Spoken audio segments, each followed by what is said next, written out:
Chapter 29. The scene was very strange.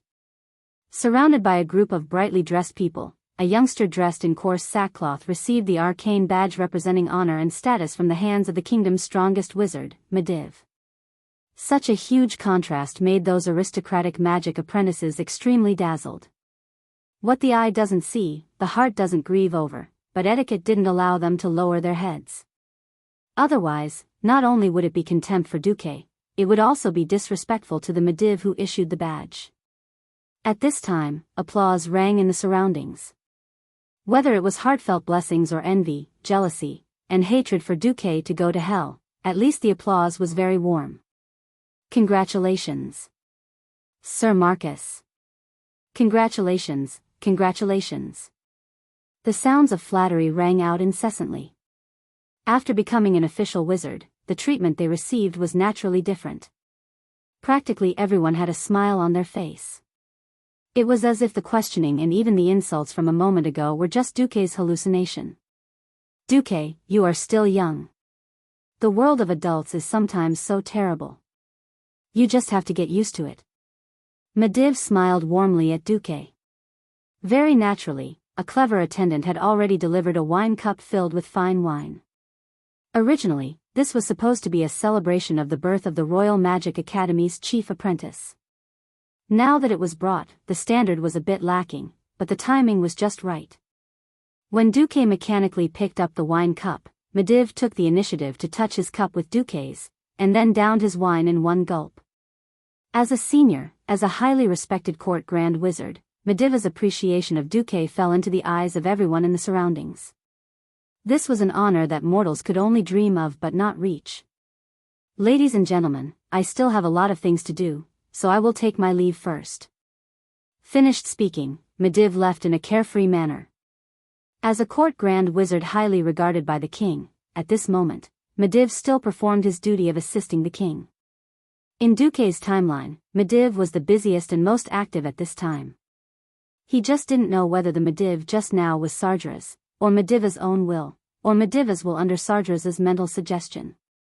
After all, having two souls in one body was the most complicated. However, does this count as running away after acting cool? How exciting! Or could it be that this is more exciting because the boss is forced to run away after acting cool in front of me? Thinking of this, the blood in Duque's body began to boil. He did not expect that he would one day use a super-villain boss as his shield. Duque suddenly realized that he seemed to have awakened some kind of evil attribute that pursued excitement. What happened next had nothing to do with Duque. A guy who looked like a host came up and announced, "All right, now it's time for the apprentice and the mentor to choose." According to the Academy's regulations, the mentors who must recruit magic apprentices this year are. The host rambled on and on about a lot of things that had nothing to do with Duque. In fact, this two-way choice reminded Duque of the talent market. Unfortunately, Duque had even rejected Mediv, so naturally, there would not be any mages who would stick their warm faces to their butts. In previous years, there seemed to be a chief magic apprentice award ceremony or something. Now that Duque, the chief apprentice, had directly become an earth mage, this step was saved. The biggest limelight was stolen by Duque, and the rest of the apprentices and mages would not ask for a snub. Soon, they dispersed like birds and beasts. It was only then that Darnielle and Itana, who came with Duque, came up. Congratulations, Duque, Sir Marcus. The ones who spoke were Darnielle and Itana, who did not dare to look Duque in the eye. Call me Duque. Darnielle seemed a little hesitant, but he still said straightforwardly, Duque. We've discussed it with Mentor Norton and decided to become his disciple. Suddenly, Itana looked up. This freckled little girl seemed to have mustered up a lot of courage. Duque, why don't we beg Mentor Norton together? After all, he was the one who unearthed you. Duque raised a finger and stopped Itana from continuing. Duque thought to himself, if old man Norton dared to accept me, he would have come long ago. I wonder if it's because I'm old and have become timid. He did not blame old man Norton. After all, not everyone had the aptitude and luck to become a hero. However, it was precisely the struggle of a myriad of mortals against fate that created numerous epic events. Everyone has their own standpoint. Besides, the path I'm taking is very different from yours. Learn well from Mentor Norton. If there's anything good, I'll take care of you. The two youngsters nodded, not really understanding. Everyone dispersed. Duque asked the attendant for the location, and under the attendant's guidance, he walked through the long marble corridor. Under the gaze of countless people in the paintings, he still knocked on Old Man Norton's door. The one who opened the door was the ordinary second-year female apprentice called Sasha. Seeing Duque outside the door, this female apprentice with flaxen hair and light brown eyes revealed a kind smile. She said to Duke in a low voice, "You really did come. Actually, Mentor has been hoping for you to come." Mentor. He's not a bad person, he just has too many concerns. After saying that quickly, Sasha said loudly, "Welcome, Your Excellency Duke Marcus. Mentor is free. You can go in yourself." Duque nodded with a smile, and walked in with his head held high. Perhaps it was only a temporary room for recruiting apprentices. The room was quite different from what Duque had imagined. To be precise, it was not a room for a sorcerer, but more like a guest room for a noble. There was nothing on the white rectangular oak table, only the gorgeous golden curved edges of the table that were filled with all kinds of arcs could be seen. In front of the table, there was a chair with a red velvet background, which allowed apprentices to sit comfortably and communicate with their mentor. The mentor's chair was a little dazzling, because there were two crystal balls infused with arcane energy on the chair, emitting a gentle glow. It was probably to announce the field that Mentor Norton was good at, arcane. However, Old Man Norton was not sitting on the chair. On the contrary, he was looking out of the room's large floor-to-ceiling window with his back to the door. Looking at the greenery everywhere in the academy, the old man seemed to be sighing. "I'm sorry to have caused you trouble," Duque said first. Sigh. The old man sighed. "Although you have been in trouble since the first time I saw you, I still did not expect you to cause so much trouble. Do you regret it?" Duque asked with a smile. "If I really regretted it, I wouldn't even let you into this room." "Then I've decided to take a gamble." Chapter 30.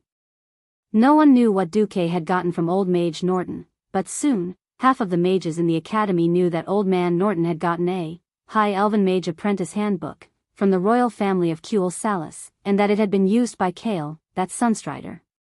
This gave everyone more ideas about Duque's background. Duque did not care so much. He stayed in the guest house of the Magic Academy for the night. Miraculously, on that night, he received a letter from Aurelia. This was a very Windrunner letter, because the letter was sent by a skylark. There was a note tied to its long leg, and on it was written in the common human language. "Congratulations. Your Excellency Mage Duke Marcus." Duque scratched his head. He could not understand why this skylark could do the work of a carrier pigeon, and would come to his window in the middle of the night to wake him up. Could this skylark have become a spirit? Duque muttered to himself. He did not know when or where Aurelia had received his message, but this strange High Elven Ranger knew about it and even sent a kind blessing. Looking at the line of delicate words, Duque felt an inexplicable warmth in his heart. It seems that I have really clung to the golden thigh of Aurelia. That being said, Duque was also happy to have a good relationship with Aurelia, so he quickly replied with the help of the system. "Thank you for your congratulations. I think we will still have a chance to meet in a few years." After writing, he read the note 3 times to make sure that there was no mistake. Duque stuffed the note into the small tube on the skylark's leg. Go back to your master." After doing this, Duque fell asleep soundly. He had no idea that a few hours later, Aurelia had received his reply, and there had been a small accident. In a vast and boundless forest, the first ray of light was shining through the dense leaves. Aurelia, who had just woken up from the tree, looked at the skylark with a strange expression. "Chirp chirp chirp chirp." Skylark reported to Windrunner in a melodious voice. "What? He said you became a spirit?" Well, this kid has quite a good eye. Chirp chirp chirp chirp, what? That perverted rascal wants to hug my thigh? Aurelia's eyes widened in disbelief. Who knew that Skylark would use her wings to pat her beautiful legs? Aurelia couldn't help but look at her perfect long legs, and in the next moment, her pretty face blushed for no reason. That was because she thought of the scene where Duque, that little rascal, had cast his gaze on her peak several times. She fiercely gritted her teeth. That little perverted rascal, he really doesn't hide his thoughts. If there's a chance, I must teach him how to respect his elders. Inexplicably, at the same time, Duque sneezed. Huh, what the hell? Did I catch a cold? Duque still didn't know that because of his soliloquy, he had been tricked by Skylark. After washing up, Duque put on a set of blue and white mage robes with gold trim. This was a small gift from old Mage Norton. According to Old Man Norton, if he wore the coarse linen shirt and the mage badge on the streets of Stormwind City, it would be a disgrace to all mages. After dressing neatly, looking at himself in the big mirror in the room, Duque suddenly felt that the clothes make the man. Originally a college student, Duque put on a mage robe. Although he felt that it was cumbersome, he looked like a scholar and really had a scholarly temperament. He already had a plan in mind, and just as he was about to implement it, Duque was stunned as soon as he opened the door. In the guest room outside the door, he saw 3 Stormwind City soldiers standing as straight as javelins. The 2 behind them were fully armed guards, and the heroic middle-aged knight in the middle was wearing a ceremonial robe with blue patterns on a white background.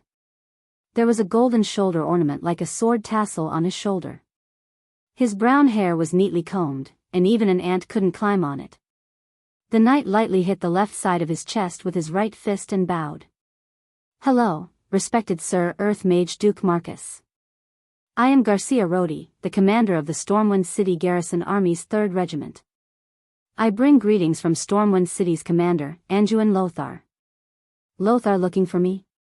Duque was very polite. Hello, I am Duque. May I ask why Commander Lothar is looking for me? It's like this. The great King Lang and Commander Lothar found out that you are the 2nd youngest official mage in Stormwind City's history, and that you are willing to join the kingdom's mage corps. Both His Majesty and Commander Lothar are very happy. Therefore, they have asked me to bring greetings from King Lang and Commander Lothar. Duque nodded. Yes, thank them for their concern. Thank them for me. Garcia smiled and waved his hand. Immediately, a group of attendants outside the guest room filed in. This is the letter of appointment for the official mage corps signed by His Majesty himself. Every autumn, there will be a welcoming ceremony hosted by His Majesty for the official members of the mage corps. This is His Majesty's consolation money for you, 100 Arather gold coins. I heard that Sir Marcus came from the pioneer settlement outside the Elven Forest. Therefore, His Majesty has specially rewarded you with a house. He has also provided you with 2 servants. If you are not satisfied with the servants, you can let me know. I am authorized to satisfy your needs to the greatest extent. Indeed, King Lang was a wise monarch. He was very clear about the value of talents. For a talented young mage from a commoner background, he definitely valued him. Seeing the undisguised envy in Garcia's eyes, Duque immediately knew that even for a new official mage, this was a reward that was above average. In the eyes of Duque, who was most in need of money, this was no different from a timely rain. It was equivalent to the first bucket of gold to push forward Duque's next plan. Once again, thank His Majesty for the reward, said Duque as he flipped through the list that Garcia handed over. This is, Garcia hurriedly explained, official mages are the kingdom's important talents. Every mage should have sufficient protection when they go out. Therefore, these are the follower candidates that His Majesty Lothar has carefully selected for you. Every one of them is absolutely loyal to the kingdom, and their combat skills are also quite good. According to Sir Marcus's rank, you can choose up to 2 knight candidates as your exclusive followers. Duque could not help but laugh. As a PvP maniac in the game, he never thought that there would come a day when a mage who fought so fiercely would need a bodyguard. Since he had transmigrated, He would do as the Romans do. As he flipped through the list, a name suddenly made Duque's heart jump violently. Reginald Windsor. Chapter 31. At this point in time, Reginald Windsor was just an ordinary young soldier, a knight candidate. He was no different from the thousands of soldiers under Anjouan Lothar who had yet to experience a real war and could be killed instantly by the orcs' axes. Even in the future, Reginald wouldn't be someone with an insane amount of power. He would be able to deal with ordinary experts, but even if he were to fight against a real hero, he would be killed in one move, let alone a fierce person like a tribal chief. He did not have outstanding leadership skills, and he did not have any outstanding achievements in the world of Warcraft before Duque traveled to this world. Even his promotion was the result of hard work. However, Reginald Windsor became the Marshal. After his death, he was crowned a hero by the people, the soldiers, and the players. Why? Because of his unlimited loyalty to Stormwind City, the largest human kingdom on the continent. This was the story of a few decades later. One day, the king of Stormwind Kingdom mysteriously disappeared. Windsor found that the nobles in Stormwind City had undergone a strange change. They began to indulge in pleasure and no longer cared about the other Stormwind Kingdom territories other than Stormwind City. As a result, people were forced to fend for themselves.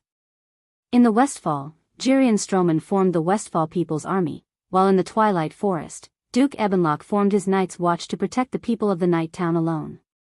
Windsor couldn't sit still when the Blackrock Beast men were closing in on the burning steppes to the north of Lakeside Town, and there were even rumors of a black dragon appearing.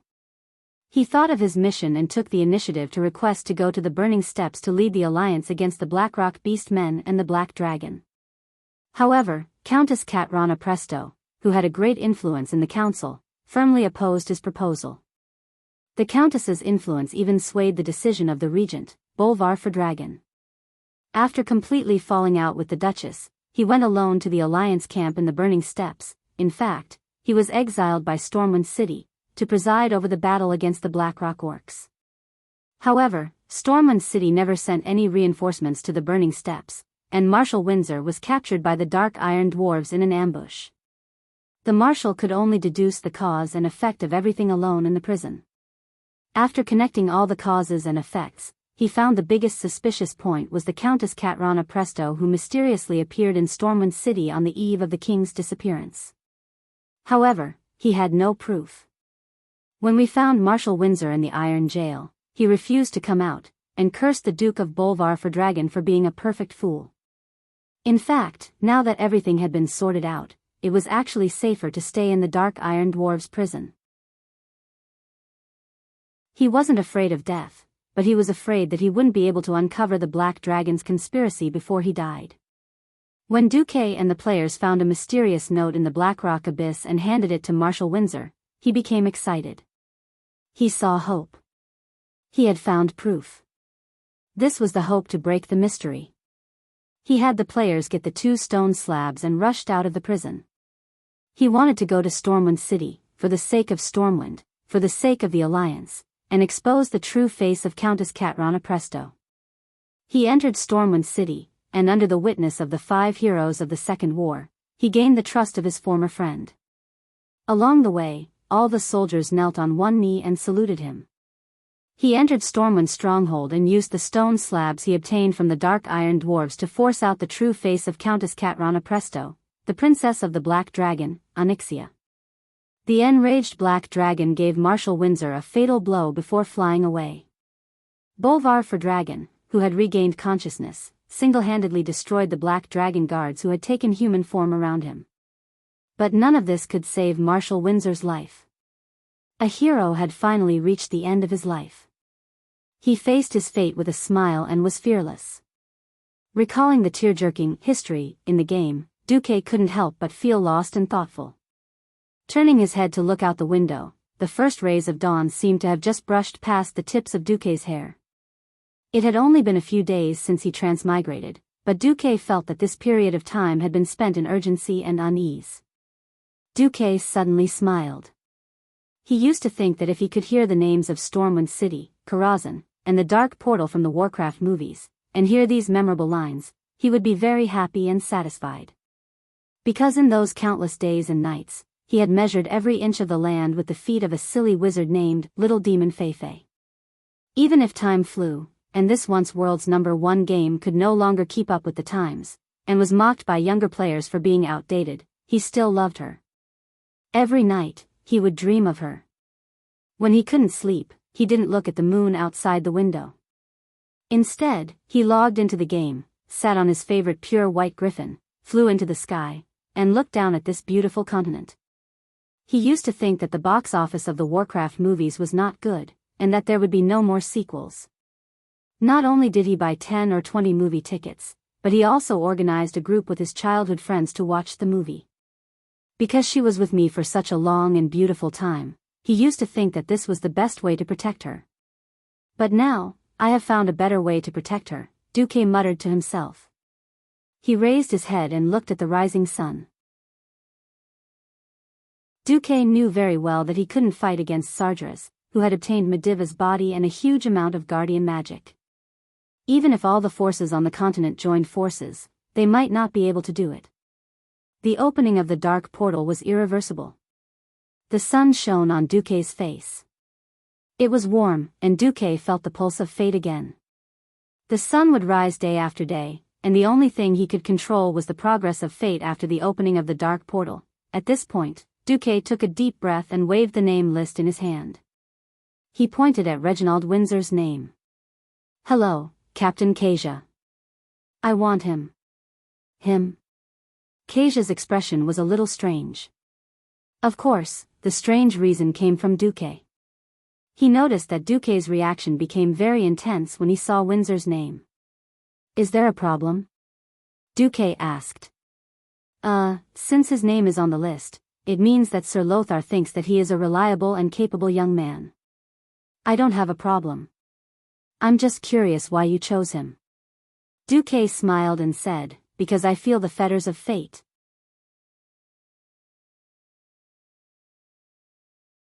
Chapter 32. Fate's fetters, in other words, were metaphysics and luck.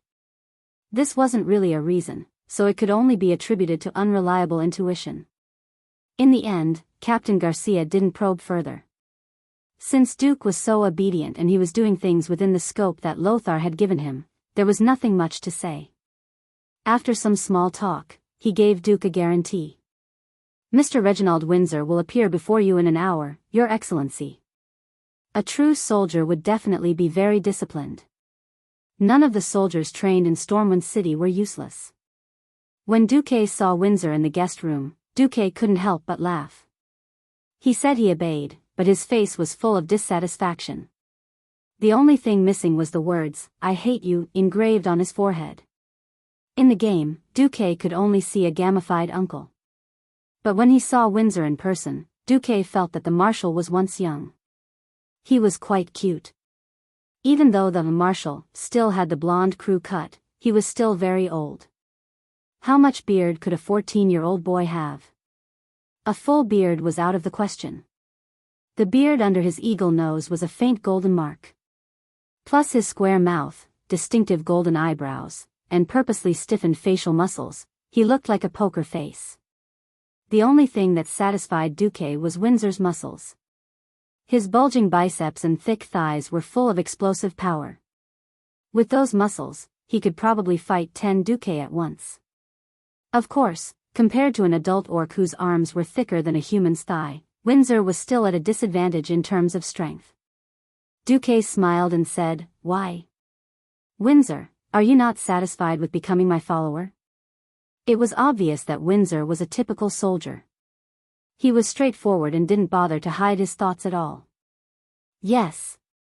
My dream is to become a glorious warrior of Stormwind City and fight on the front lines to protect the kingdom. I don't want to be a personal guard, even if it's a powerful Sir Wizard. Plus, I don't think you're strong." As soon as Windsor finished speaking, Duque made his move. Calm and composed, allowed the next spell to be cast instantly. Frost Arrow taught the future Marshal Windsor how to be a man. Ah! The maximized Frost Arrow stunned Windsor, who was in full armor. The sturdy armor could not stop the cold air from invading his chest. If Duque hadn't held back, Windsor might have been left with a lingering illness. Several minutes later, in front of the only stove in the School of Magic, Windsor covered himself with a blanket and said, "All right, I apologize for saying, sir, you're not strong. I accept your apology." Duque smiled and handed a cup of ginger tea to Windsor.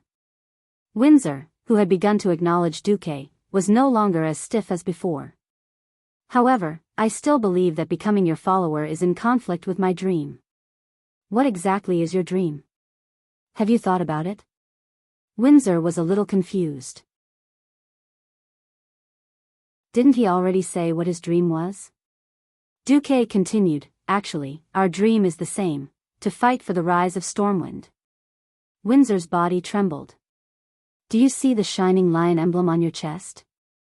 Following Duque's words, Windsor lowered his head. Duke opened his mouth and spoke tirelessly.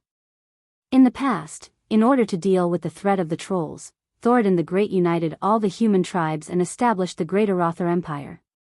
Humans began to spread all over the continent, and new cities were built one after another. However, as it became more and more prosperous, its most powerful core began to fall apart. The lords of Riptide City began to gradually move their wealth to the prosperous northern region of Lordaeron, abandoning the barren south. Even Thoradin the Great's heir, the last child of the Arother bloodline, was left behind in the crumbling walls of Riptide City. After many long years, a team of knights finally arrived in the Valley of the Kings.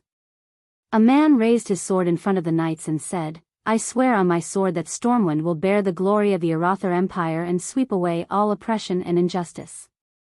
My people, my subjects, will follow Thoradin the Great's oath and continue to advance along the path of prosperity for humanity. If one day, decay and lack of progress blinds the eyes of our descendants, then let Stormwind be destroyed in despair." 1,200 years ago, the lion flag of Stormwind was raised in this great valley. It reflected the rising sun of that day. But Windsor, tell me, why is it that 1,200 years later, Stormwind's territory is still dominated by the elven forest? Why is the western wilderness followed by the word wilderness? Why does the Reedridge Mountain have the word barren in it? Windsor, for whom are you drawing your sword? Isn't it for the future, for tomorrow, for our descendants, for them to have a wider living space, to not live under the shadow of monsters and all kinds of external threats? What Stormwind needs the most is not simple-minded soldiers, but a pioneer. Windsor, answer me. Are you willing to accompany me to be a pioneer? Windsor's mouth trembled. It was obvious that his immature mind was beginning to waver under the bluff of this transmigrator, Duque. However, there was still an abnormal persistence in his heart. "Sir Marcus, I demand that you show me your plan, the complete plan." Windsor was sitting up. His blue eyes were filled with hesitation, and there was an uncompromising sense of helplessness. "I'll show you." 15 minutes later, Duque brought Windsor to the pier of Stormwind City. Ships. From the moment he decided to develop in Stormwind City, Duque thought of ships. He could not forget that in the Warcraft movies, the Stormwind City guards in bright armor were drowned by the green sea of orcs. In complex terrain, the orcs, who had the absolute advantage in both strength and agility, were invincible. The ravines and dangerous areas that humans thought were impassable were nothing to the orcs, who were used to harsh environments. According to history, Duque was not optimistic about Stormwind City at all. If he had transmigrated into King Lang's body, he might have been saved. Unfortunately, he was not. He only had the identity of a commoner. Even with the help of the system elf, what Duque could do was still limited. That was why Duque thought of ships. Ships were needed for both retreat and future counterattacks.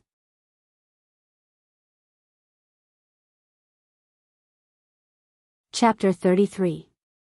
The dock in front of him was narrow and messy. Everywhere was filled with noise and the strong smell of fish. Windsor could not help but frown. If not for the occasional fish in their meals, Windsor would not have known that Stormwind City had a dock dedicated to fishermen.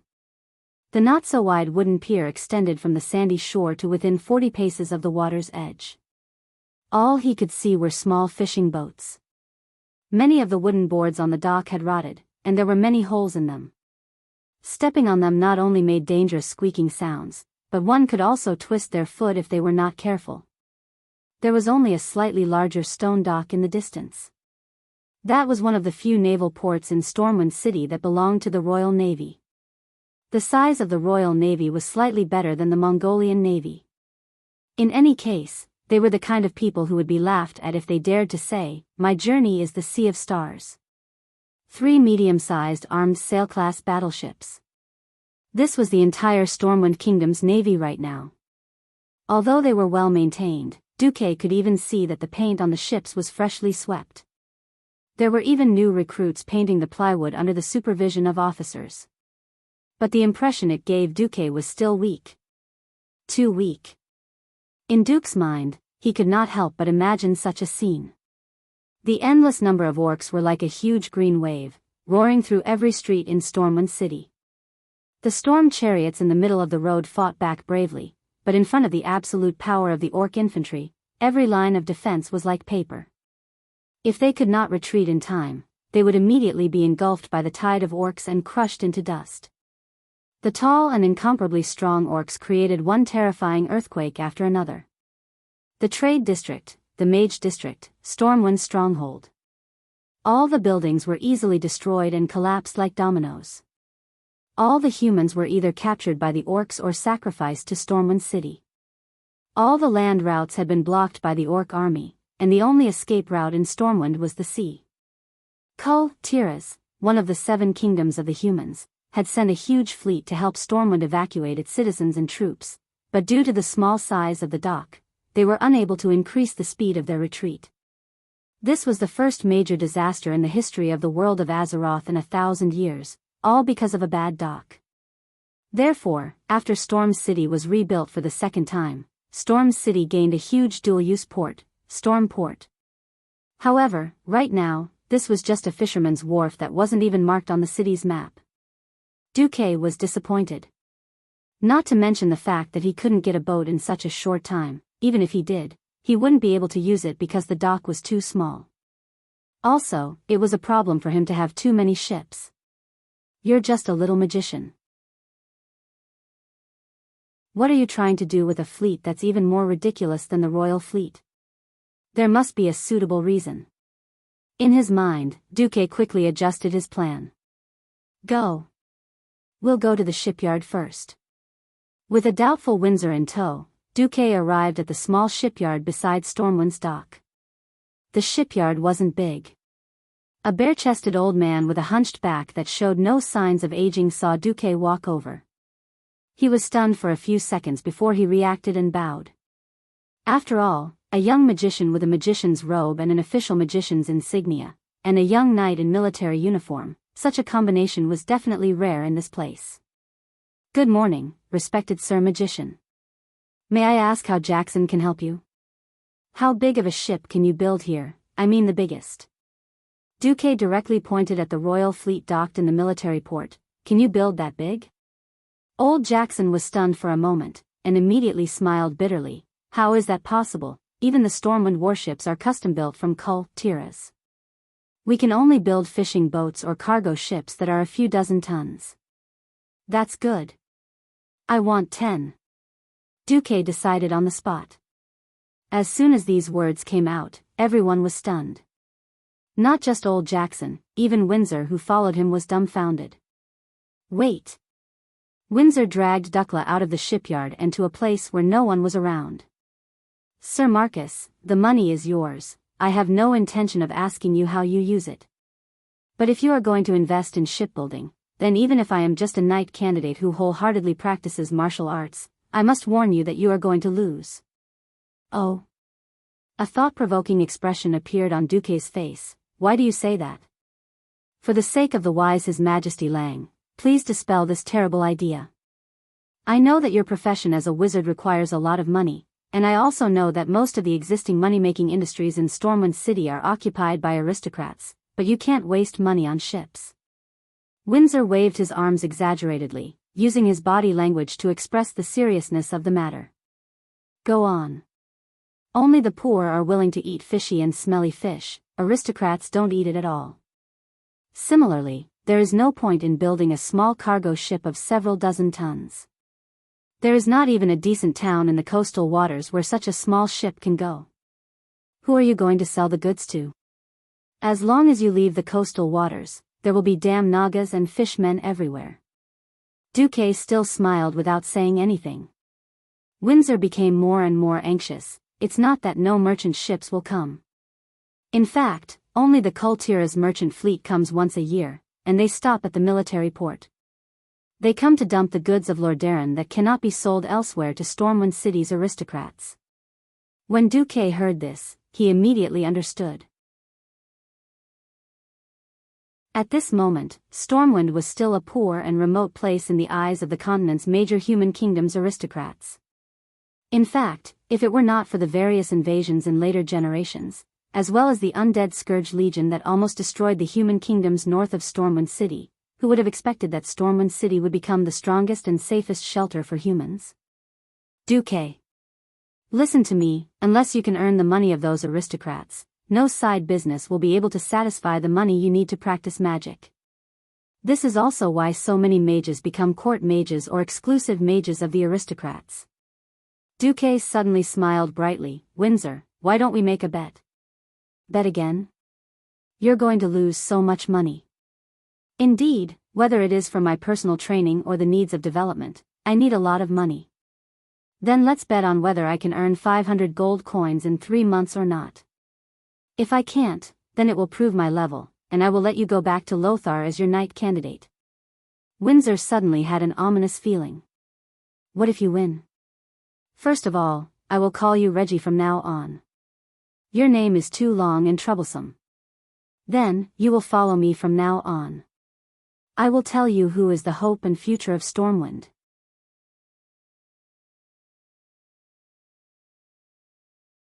Chapter 34.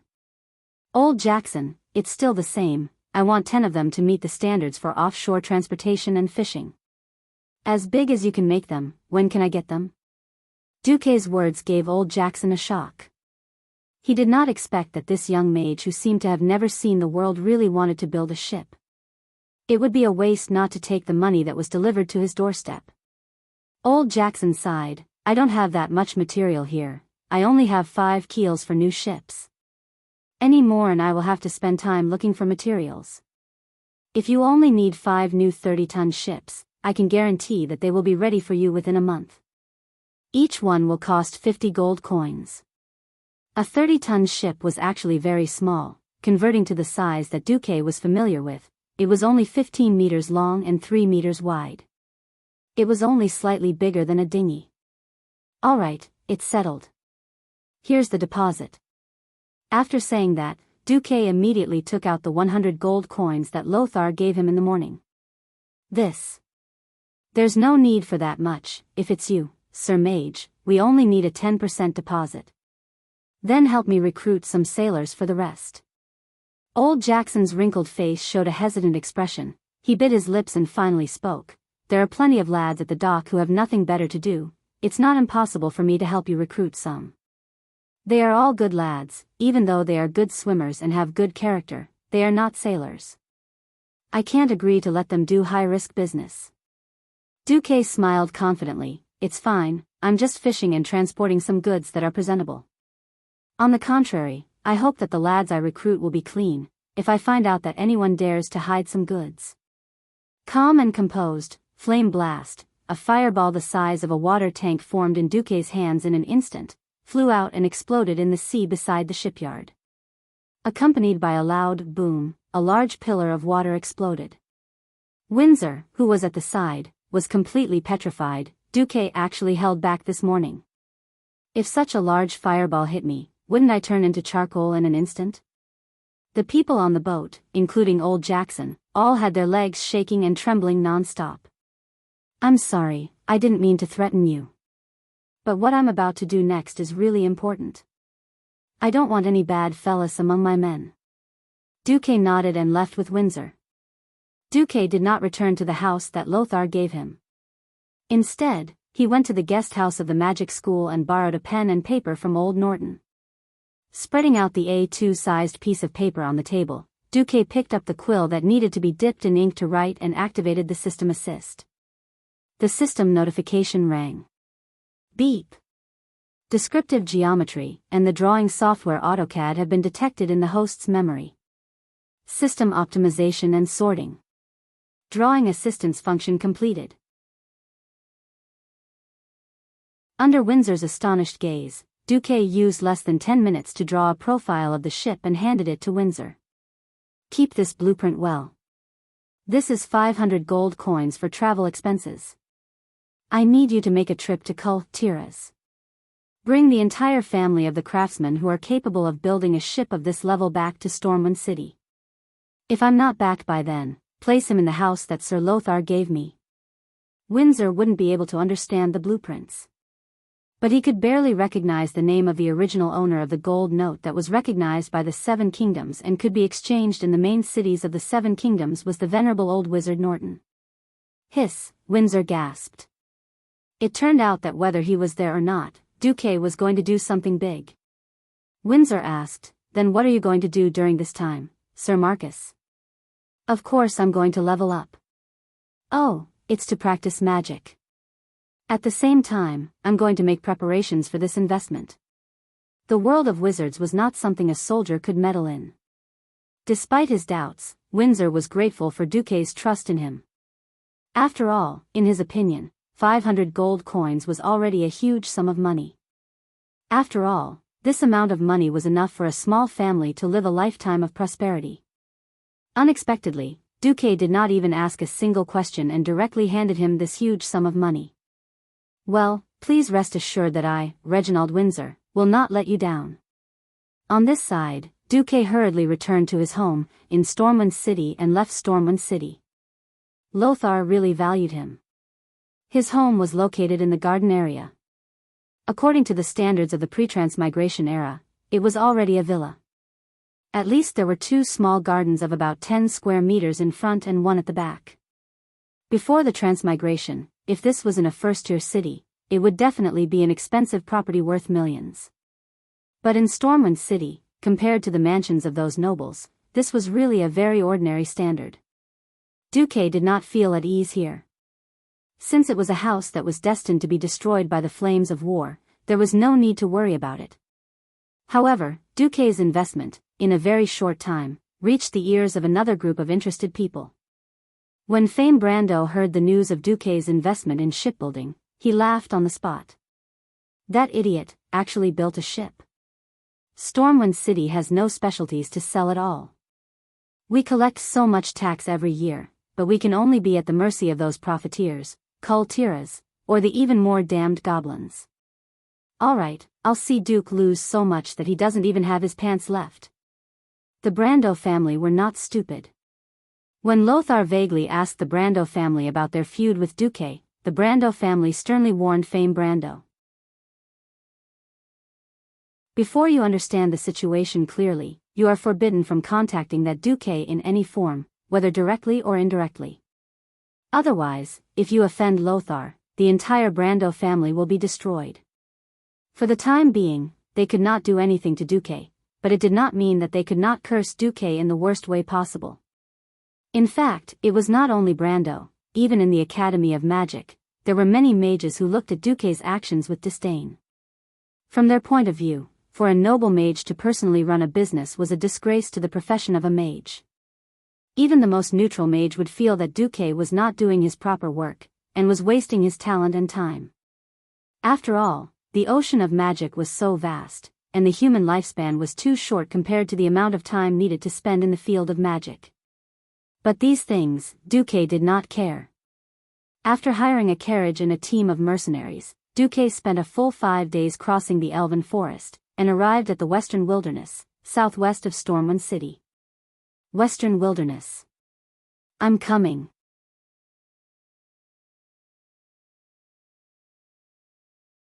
Chapter 35. After exiting Stormwind City, heading south, crossing Mirror Lake and West Spring Stronghold, and turning west was the boundary of the Western Wilderness. Sitting in the bumpy carriage, Duque gazed at the scenery outside the window. Outside the window was an eternally clear sky. Even the wind carried a sense of desolation. His vision was filled with yellow soil, yellow fields, and yellow earth. The western wilderness had the same comfortable temperature as Ailwin, but the strong winds from the sea and twilight forest kept blowing past. If not for the plump grains in the fields, Duque would have thought this was a barren land. In fact, perhaps due to the underground river, the land here was quite fertile. Unfortunately, there were many terrible monsters in the western wilderness, and the one that annoyed Duque the most was the vultures that filled the sky. He saw with his own eyes that a mercenary he used as a token guard was attacked. A black shadow flashed across the sky, drawing a line of death in the air. In the blink of an eye, the shadow of death descended from the sky. It was foreseeable that in a few seconds, the back of the young mercenary's head would explode into a rotten watermelon. The young mercenary's equipment was decent. He wore a standard metal helmet that the Stormwind city guards had abandoned.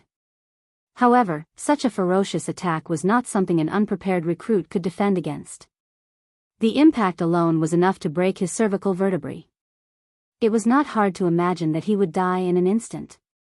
At that moment, the entire caravan froze in fear. At least 6 or 7 mercenaries who witnessed the scene were horrified. Their leader, Makarov, was even more horrified. However, the vultures were so fast that they did not even have time to pull out their bows and arrows. At this critical moment, a hand reached out from the window of the carriage. Duque's hand. That's right, it was the combination of calm mind and flame blast. This move was more than enough to beat up ordinary soldiers and humans.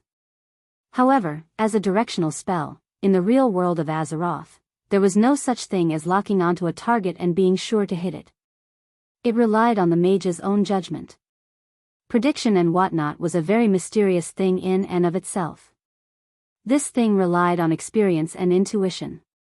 Due to his limited mana and the fact that Duque couldn't find an effective way to replenish his mana, Duque didn't fully understand his flame blast. In fact, Duque also instinctively felt that according to the flying speed of the fireball, it would probably be near that area. However, after Duque's dynamic vision captured the existence that was as fast as a gust of wind, only 0.5 seconds later, a feeling of bliss came to his mind. Perhaps the vulture could choose to roll left or right. However, Duque did not think that this feathered beast had such a high IQ. Therefore, Duque chose to make an advanced calculation. The dozen or so guards had yet to recover from the shock of their own people being attacked when they suddenly realized that the important person they were protecting had made a move. Whoosh! With a strong light and a burning sensation, a huge fireball flew out of the window of the carriage, dragging a long trail of flames behind it. It shot straight in front of Vulture. Good. Oh. No. Ah, the mercenaries' undulating cries were a good reflection of the development of the situation. At the very beginning, they were happy that Duque had made a move. They immediately realized that as the overlord of the sky in the western wilderness, this vulture, which was called the corpse shredder bird by most of the western wilderness farmers, had extraordinary mobility. The corpse shredder bird flapped its left wing hard, and the water tank-sized fireball was likely to pass by the beast that directly attacked a living person. The target of its attack was still the same. Every mercenary had an indescribable regret on their faces. However, the next moment, the young hand that stretched out of the carriage window suddenly snapped its fingers. The huge fireball seemed to have been gripped by an invisible hand. Bang! With a loud explosion, the fireball suddenly exploded beside the corpse shredder bird. Moreover, it was not an omnidirectional explosion, but a kind of one-way explosion, perfectly avoiding the young mercenary's side. Faced with the scattering of flames that were even denser than the torrential rain, with a croak, that hateful feathered beast instantly turned into a raging torch, falling from the sky in a dejected manner. From joy to disappointment, and then to ecstasy, the mercenaries' hearts were like a roller coaster. Seeing the corpse shredder bird fall, they raised the weapons in their hands. Long live Sir Marcus! It was only then that the young lad who was almost killed by the ambush suddenly realized that he had already circled the gates of hell. Listening to the enthusiastic cheers, Duque was slightly stunned. He was willing to work hard to change the fate of Stormwind, but this did not mean that he would become a saint who blessed the common people and saved everyone. Duque had never thought of himself as a saint. For him, rather than saying that this was a rescue, it was better to say that this was just a practice. The moment he made his move, the action was already ahead of his thoughts. Now, Duque's actions were acknowledged by the mercenaries and were rewarded. The mercenary leader, Makarov, rode his skinny horse and pulled the young man who had just escaped death. "Thank you very much, great Sir Marcus. You just saved my son." "Son?" "Yes, my only son, Philip. This is his first mission. His mother and I were strongly against it. Sigh, fortunately, he's fine. Otherwise, I wouldn't know how to go back and see his mother." Makarov's voice choked as he said this. He pressed down on Philip's head and made his son bow to Duque. "It's good that you're fine. Let's continue our journey." To be honest, Duque did not want to have too much to do with Makarov and the rest. After all, he was only using this group of mercenaries as a cover. He did not want to implicate them because of his matters. Seeing that Duque was a little cold on the outside but warm on the inside, Makarov was not annoyed. After all, Duque had just demonstrated his nobility with his actions. Makarov bowed. "Actually, it's like this. I accidentally obtained a magic note. There are words that we do not understand engraved on it. But I think that it should be of help to you, sir. If you can accept it, that would be for the best." "Oh, then thank you in advance." Duque did not act pretentiously and took the note that looked like a small notebook. The money that old Norton gave him would eventually run out one day. When it came to magic, the more the better, the better. But when he took the note and opened it, he was dumbfounded. It was not that the system elf could not decipher or learn it, but rather that the system prompt was a little mysterious. "Congratulations, host. You have obtained the level 0 spell, Mage Hand, the level 2 spells, Darson's Quenching Prison, and Darson's Blazing Furnace." Duque had played World of Warcraft for so long that he dared to swear on his life that these 3 spells did not exist in the list of spells of Azeroth's wizards.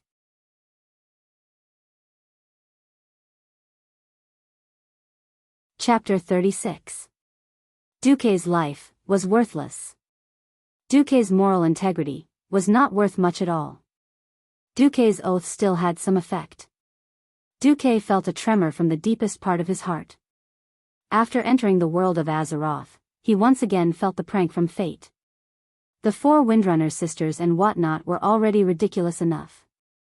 Now, even the magic system had a strong sense of crossover. However, magic was magic. Almost at the moment when Duque opened the note, he had already deeply felt the mysterious resonance between himself and these spells.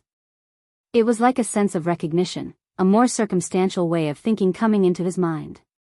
At that moment, it was as if the definition of mage that had been solidified in the game had the most eye-catching chemical reaction.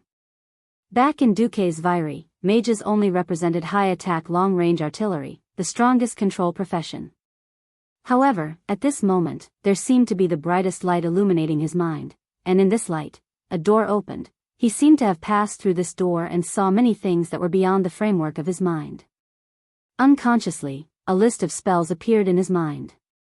All the spells were reclassified: defense, spell, prophecy, enchantment, evocation, illusion, necromancy, transformation, and general. There were a total of 9 categories.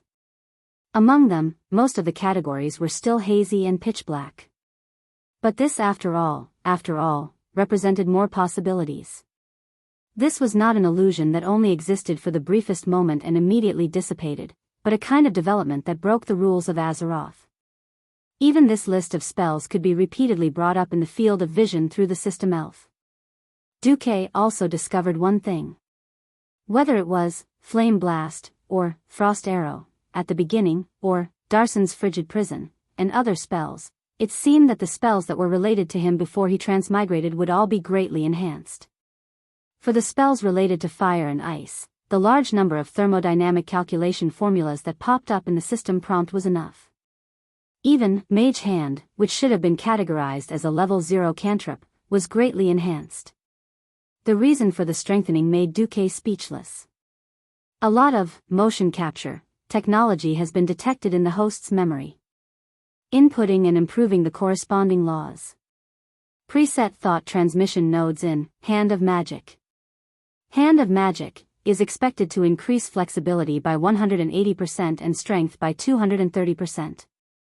Your Hand of Magic has advanced, level unknown, estimated to be over level 2. Before Duque transmigrated, the most well-known use of motion capture was in filming. By attaching dozens of trackers to the key parts of an actor's face, the muscle movements of the entire face could be converted into data that could be processed by a computer to measure the size of an object, as well as to determine the location and orientation of objects in a physical space. Unexpectedly, this could be reversed by the system elf. Duque snapped his fingers in front of Makarov. Pa! A magic palm the size of a human hand appeared out of thin air in front of one of the mercenaries. It was glowing with a pale blue radiance. This strange phenomenon startled the mercenaries. Although they were horrified, they quickly raised their swords and sabers. However, they quickly came to their senses and found the source of their shock. The ghost hand floating in the air had the exact same movement as Duque's right hand. They finally understood that it was released by Duque. Duque's face bloomed with a gentle smile. Makarov, thank you for your generous gift. I owe you one. Makarov quickly recovered from his shock. No. Respected Sir Marcus, my son is my priceless treasure. If you are satisfied with my gift in return, that would be the greatest consolation for me. That was often the case when it came to favors. After this exchange, the indifferent and estranged relationship between employer and employee quickly warmed up because of this small interlude. Under Duque's insistence, Makarov was willing to drop the sir and call Duque Marcus in private. Before he knew it, it was already night. After coming to this world, Duque was still not used to all sorts of things. Everything in this world was so primitive. After nightfall, there was almost no light. There was no moonlight, and only the dim yellow of the western wilderness could be vaguely seen within the range of the firelight. The caravan set up camp on the leeward side of a small hill. After dinner, there were only 1 or 2 night watchmen left in the temporary camp to drive away the wild beasts. Everyone fell asleep. In this quiet and dark environment, Duke should have fallen asleep very quickly, but the strange and dazzling scenery around him made Duke unable to fall asleep no matter how hard he tried. Duque began to review the few spells he had. At this moment, Duque suddenly heard a conversation between 2 night watchmen. Karen? Did you hear anything? Something seems to be approaching. Almost at the same time, Duque heard a prompt from the system elf. Host. Detected a large number of dangerous life signals. The enemy is determined to be a gnoll. Number, 50, 60, 100. 170. In the darkness in the distance, countless short shadows were silently approaching this place at high speed. Enemy attack. The night watchman's mournful and loud cry woke all the sleeping mercenaries up. Oh, hell, it's Hog, heavens, it's really Hog. The name Hog seemed to have a terrifying magic that made people tremble. People who grew up in the elven forest would often be scared awake by the cries of gnolls. Because no matter how powerful humans were, no matter whether they had actually become the masters of the elven forest or not, they could not forget the nightmare of the elven forest, Hog. This giant gnoll wandering in the south of West Spring's stronghold brought them dark memories. Legend has it that the name, Hog, was just a codename given to this or this branch of gnolls by the humans.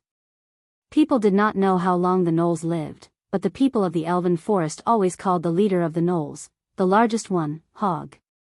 Legend has it that Hog's body was twice the size of an ordinary gnoll, and that his claws could easily tear infantry shields in half, and that his strong legs could easily catch up with poor adventurers who tried to escape. But these were just legends, because no one could really face Hog and come back alive. If one were to list the most famous and powerful villains near Stormwind City, Hog had already occupied the headlines of Stormwind City's bulletin board. Almost all the adventurers who were tempted by the bounty set by Stormwind City had died under his feet. Now, Hog had come with his army of gnolls.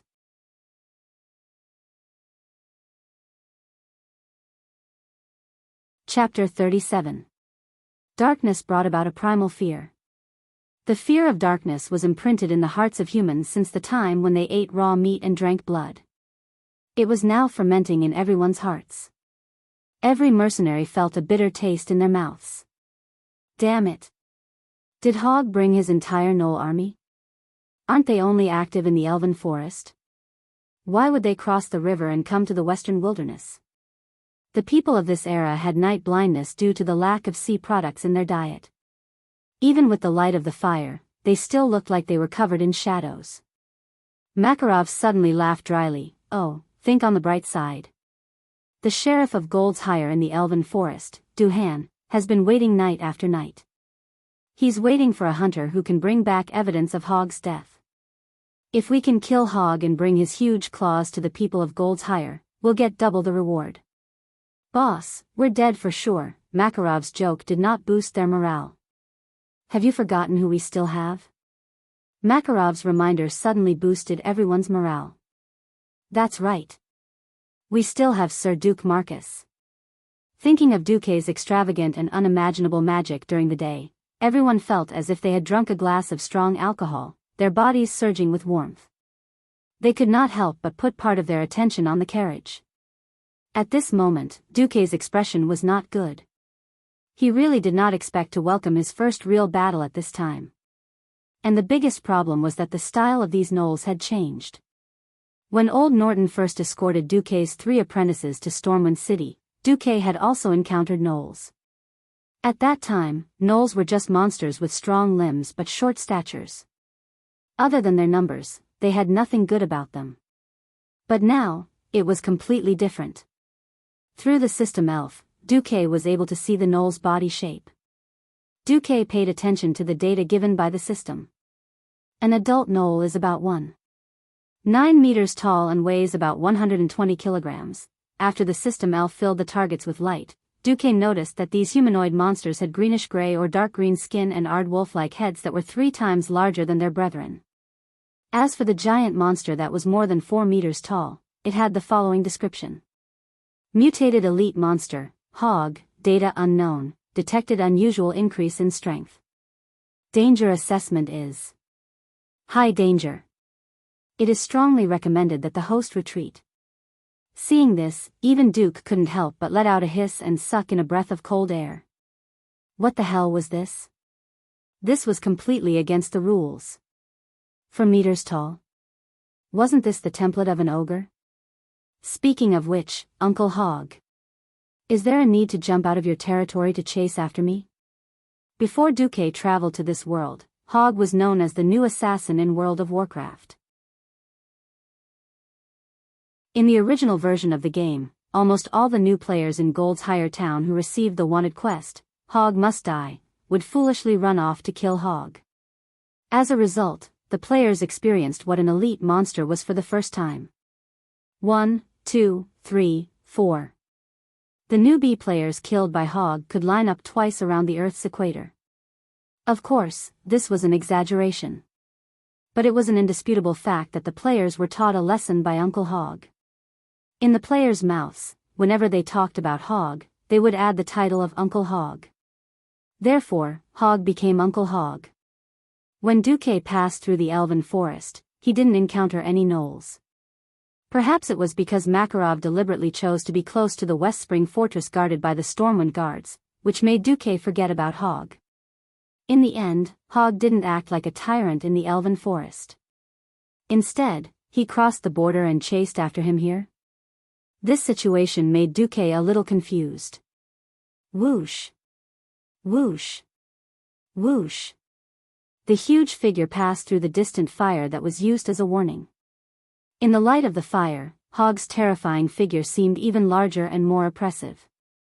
In the light of the fire, Hog's dog-like head could be seen, with long yellow teeth and blood-red eyes. Fluffy black and yellow fur covered his body.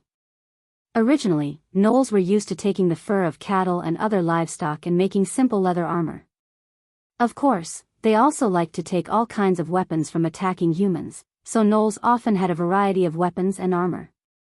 Hog was different. Perhaps it was because his body was too large that he didn't have any weapons or armor. Or maybe it was because he had just become this huge not too long ago, so Hog showed Duke and the mercenaries a body without any armor, full of explosive power, and unbelievably thick fur. Oh my god. Did he attack a post or West Spring Fortress? The mercenaries saw several long swords stuck in Hog's body. The standard swords of Stormwind City's human guards were like toothpicks on his body. Perhaps it was because Hog wanted to show off his strength, or because his mind was a little crazy, but he didn't even pull out the swords that should be causing him some pain. What he held in his right hand was probably a flagpole, because this flagpole would require an adult human to wrap their arms around it, and there was a small section of Stormwind City's flag on it. A woo, it sounded a little like a dog's bark, but also a little like a wolf's howl. Hog let out a threatening roar, announcing his existence to the entire team. In just a short while, Hog's subordinates had already surrounded them from all sides. At the same time, Makarov and the rest finally heard the heavenly voice from within the carriage. Get closer to me, and stay within the range of the blizzard? The mercenaries understood what it meant to get closer. But within the range of the blizzard? The mercenaries didn't quite understand. In the next second, when the roaring gnolls charged forward with all kinds of weapons, and they could even smell their foul breath, the mercenaries understood. A beautiful voice. The essence of a voice shouldn't be beautiful.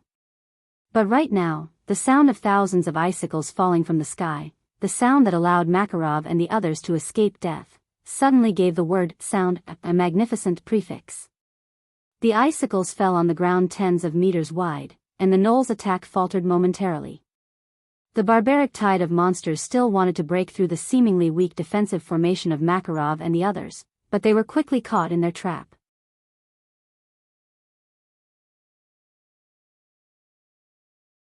Chapter 38. The gnolls that were charging at the front somehow fell to the ground. Their low IQ could not understand what it meant to increase the damage.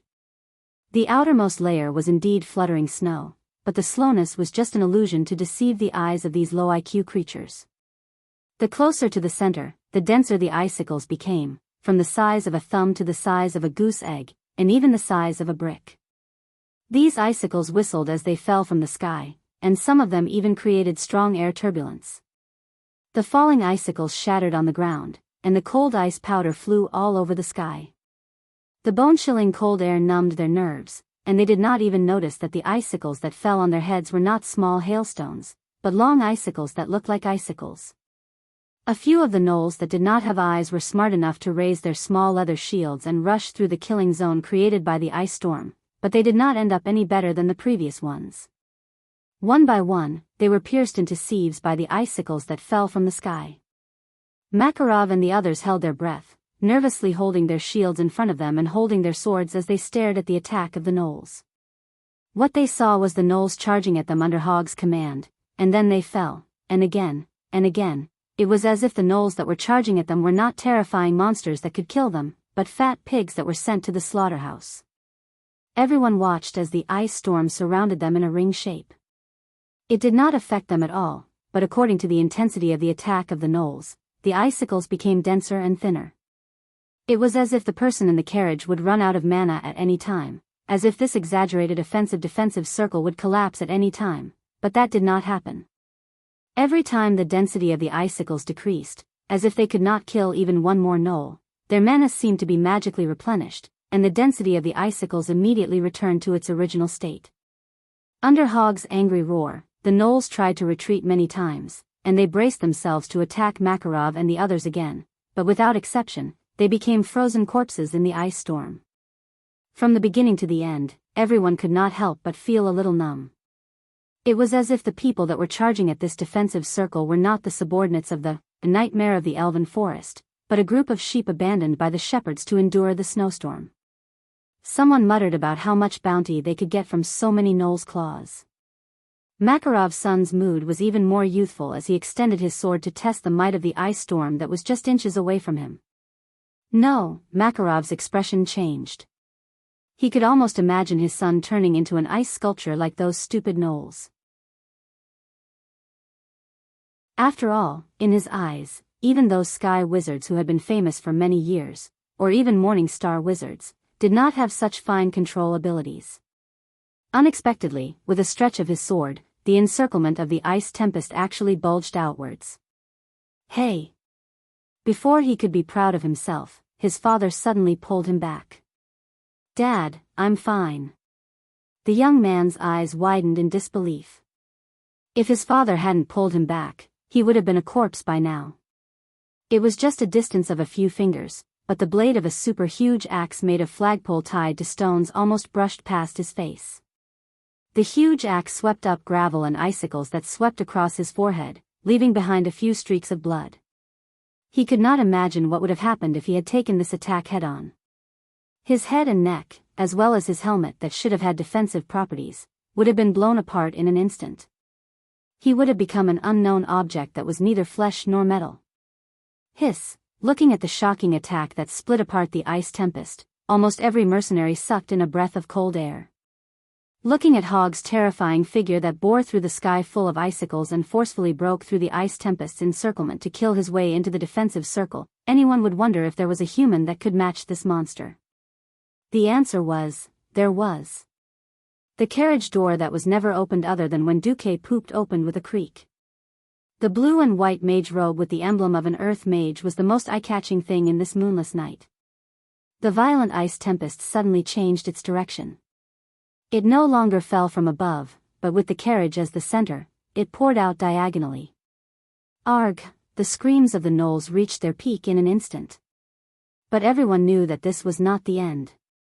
Many gnolls had died, and many more were injured. However, at least 40% of the gnolls were still intact. Duque, who had not spoken a word since the start of the battle, put his hand on Makarov's shoulder and said, Makarov, while I'm fighting Hog, you and your men should try to break out of the encirclement. If anyone makes it back to Stormwind City alive, tell Lord Norton that Duque has betrayed his trust. Makarov shook his head. Let's not talk about whether people will hire mercenaries who abandon their employers. Just abandoning the benefactor who saved my son's life is enough to disqualify me from being a human. Makarov and the mercenaries behind him had the same expression. Their eyes were filled with the same determination to fight to the death. Duque was silent for a second, then you and your men take care of yourselves. In the next moment, Duke's deep black eyes met with Hog's scarlet eyes, which were not far away. Even though they did not speak the same language, they both understood that this would be a battle between king and king. Whoever won, the rest of the enemy's forces would collapse in an instant. Ha! Ha! Ha! Ha! Hog's thick nose twitched as he panted heavily. The thirst for blood stimulated his senses. An arm that was even thicker than Duke's waist suddenly burst out, and the explosive muscle strength was revealed in an instant. Hog easily lifted the nearly 6-meter-long self-made axe onto his shoulder. In an instant, his domineering aura overflowed. Duque stood up proudly. At this time, the gnolls who had been defeated rushed up again. The gnolls had two tactics, scatter or swarm. What would happen to Makarov and the rest? This was not something that Duque could take care of. He focused all his attention on Hog. If it was Duque who just came out of Stormwind City, he would definitely not be Hog's match. Hog's mistake was that he let his lackeys go first. Duque did not know that experience points existed in the world of Azeroth. It was a little inappropriate to call it experience points, because the system notification clearly stated, "Congratulations," because the host used the compound spell, Ice Storm, composed of Darsong's Cold Prison, and Blizzard, to kill the gnoll. You have refined 110 soul force from the gnoll's body. You can use this power to expand your magic circuits.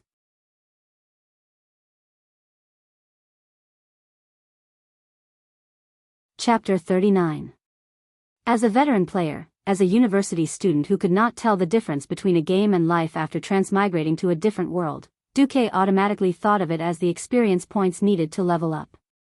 In terms of practical effects, there were similar places. You use 2,500 points of soul power to open up the third magic circuit. Your intelligence value increased by 5 points, your mana value increased by 50 points, and your spell strength increased by an unknown amount. Killing and arson had been a shortcut to getting rich since ancient times. Gnolls were also people, and Duque did not hesitate to use the soul power brought by these gnolls to jump from a level 1 earth mage to a level 4 mage in one breath. How strong was a level 4 mage? Duque did not know. Instinctively, he felt that his mana pool was still a small bucket that would stop after 8 or 10 frost arrows. He had imagined countless times that Uncle Hog would first give away all his minions as experience points, then laugh 3 times and say, "Since you can kill all my minions, you are indeed qualified to fight with me." Finally, he would be taught a lesson by the upgraded Duque with a big fireball. Unfortunately, Hog's reckless and impulsive personality ruined Duque's dream. Hog, this guy, actually went straight up with the frost storm. Didn't they say that the boss would appear at the end? It was not scientific. Well, whether it was scientific or not, it was meaningless. Staring at the matchstick-like human mage that he hated the most in the convoy, Hog rushed over. Fast. So fast. Although Hog was huge, his speed did not slow down at all. On the contrary, under Hog's muscular hind legs that could almost be described as majestic, its enormous body suddenly became as forceful as a bullet train speeding at high speed. The hill-like figure rapidly enlarged in Duque's field of vision. Calm and composed, flame burst, this continuous skill that Duque had used almost every time since he transmigrated, this time, it failed. Completely without any sense of justice, Hog brandished his giant axe, and with a gorgeous and explosive sweep, he actually, split Duque's big fireball horizontally in half. After the core of the fireball was destroyed, the rest of the fireball turned into flames that struggled on their deathbed. They twitched twice in the night sky before disappearing. Holy sh*t. Duque gaped at the unscientific scene in front of him. Then, death came. Hog, who was closing in at high speed, didn't even wave his stone axe, which was full of destructive power. He only gave Duque a contemptuous glance, and then kicked Duque's chest. Puff, an extremely muffled sound came from Duque's chest. In the next second, Duque was sent flying like a bag of trash. His blue and white robes drew a beautiful arc in the night sky as he fell not far from Makarov, who was still fighting fiercely in the middle of the battlefield. This scene shocked everyone in the mercenary group. No way. Isn't Sir Marcus the strongest? How did he die? Sir Marcus. Someone shouted. No, healing potions. Who's going to give me healing potions? It's over. His chest has completely caved in, and his internal organs are probably mud. He's definitely dead. The mercenaries were in a mess. No one had expected that the mysterious and powerful young mage Duque, whom they had been getting along with for the past few days, would be killed by Hog in a single move. But thinking about it, Hog was the nightmare of the elven forest. If they couldn't deal with him, why would they hope that the stronger Duque could? It turned out that killing the powerful Hog was just an illusory dream from start to finish. Makarov abandoned his opponent and almost shot forward, picking up Duque, who was already gasping for breath. He remembered how Duque saved his son, and remembered Duque's smile. Makarov roared towards the sky, "Everyone, attack! Avenge Sir Duke Marcus, avenge, avenge!" The roars of the mercenaries resounded. Hog, who was more than 10 steps away, did not immediately rush forward. His hyena mouth was wide open, and the crisscrossed sharp teeth could be seen under the light of the fire. He was actually laughing. Laughing at the group of weak humans who overestimated themselves, laughing at the struggle of these puny humans. It was not just Hog, even the surrounding gnolls let out proud barks. Just when the mercenaries thought that Duque was dead, Makarov suddenly realized that the weight in his arms had mysteriously disappeared. Go! Duque, who should have been dead, rushed towards Hog, a cold blue and white radiance blossoming in his hands. Makarov and the rest were stunned. They had seen Duque's condition earlier, and he was in a state where he was on the verge of death. Dooku actually dragged his body like this to buy time for them to evacuate. Unknowingly, the mercenaries' eyes were brimming with tears. This was a heroic scene. They watched as Dooku released another frost arrow. Hogg seemed to have been caught off guard by Dooku's attack. He did not manage to dodge the frost arrow, and his entire left arm was covered in frost. However, that was all. Hogg let out an angry roar when he regained his senses, and the muscles in his right arm bulged as he swung his axe again. This time, the axe did not hit anything. Dooku seemed to have twisted his body at the last moment and avoided the fate of being split in half. Dooku was not much better off. When he was sent flying, the mercenaries could even see parts of Dooku's arm that had been smashed into smithereens, and the flesh on the surface of his body was scattered everywhere. It was a tragic scene. For these mercenaries who did not know each other just a few days ago, Dooku, the future hope of the kingdom, an incomparably noble mage, had actually shed his blood for them. They watched as Dooku's figure, which was not tall, fell tragically in the fire. They were furious. Dooku.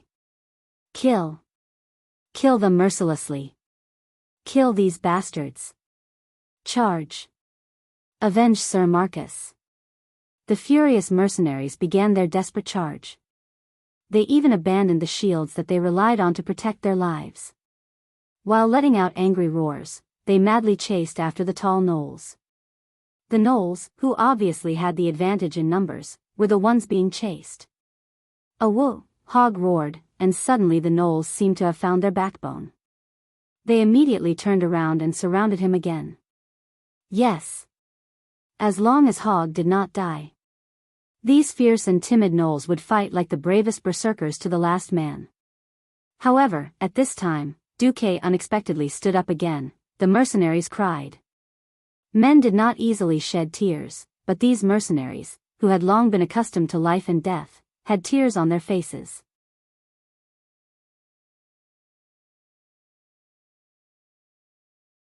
Chapter 40.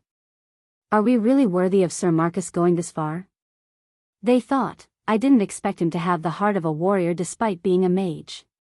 Heaven is on the left, and a warrior is on the right. He is too brave.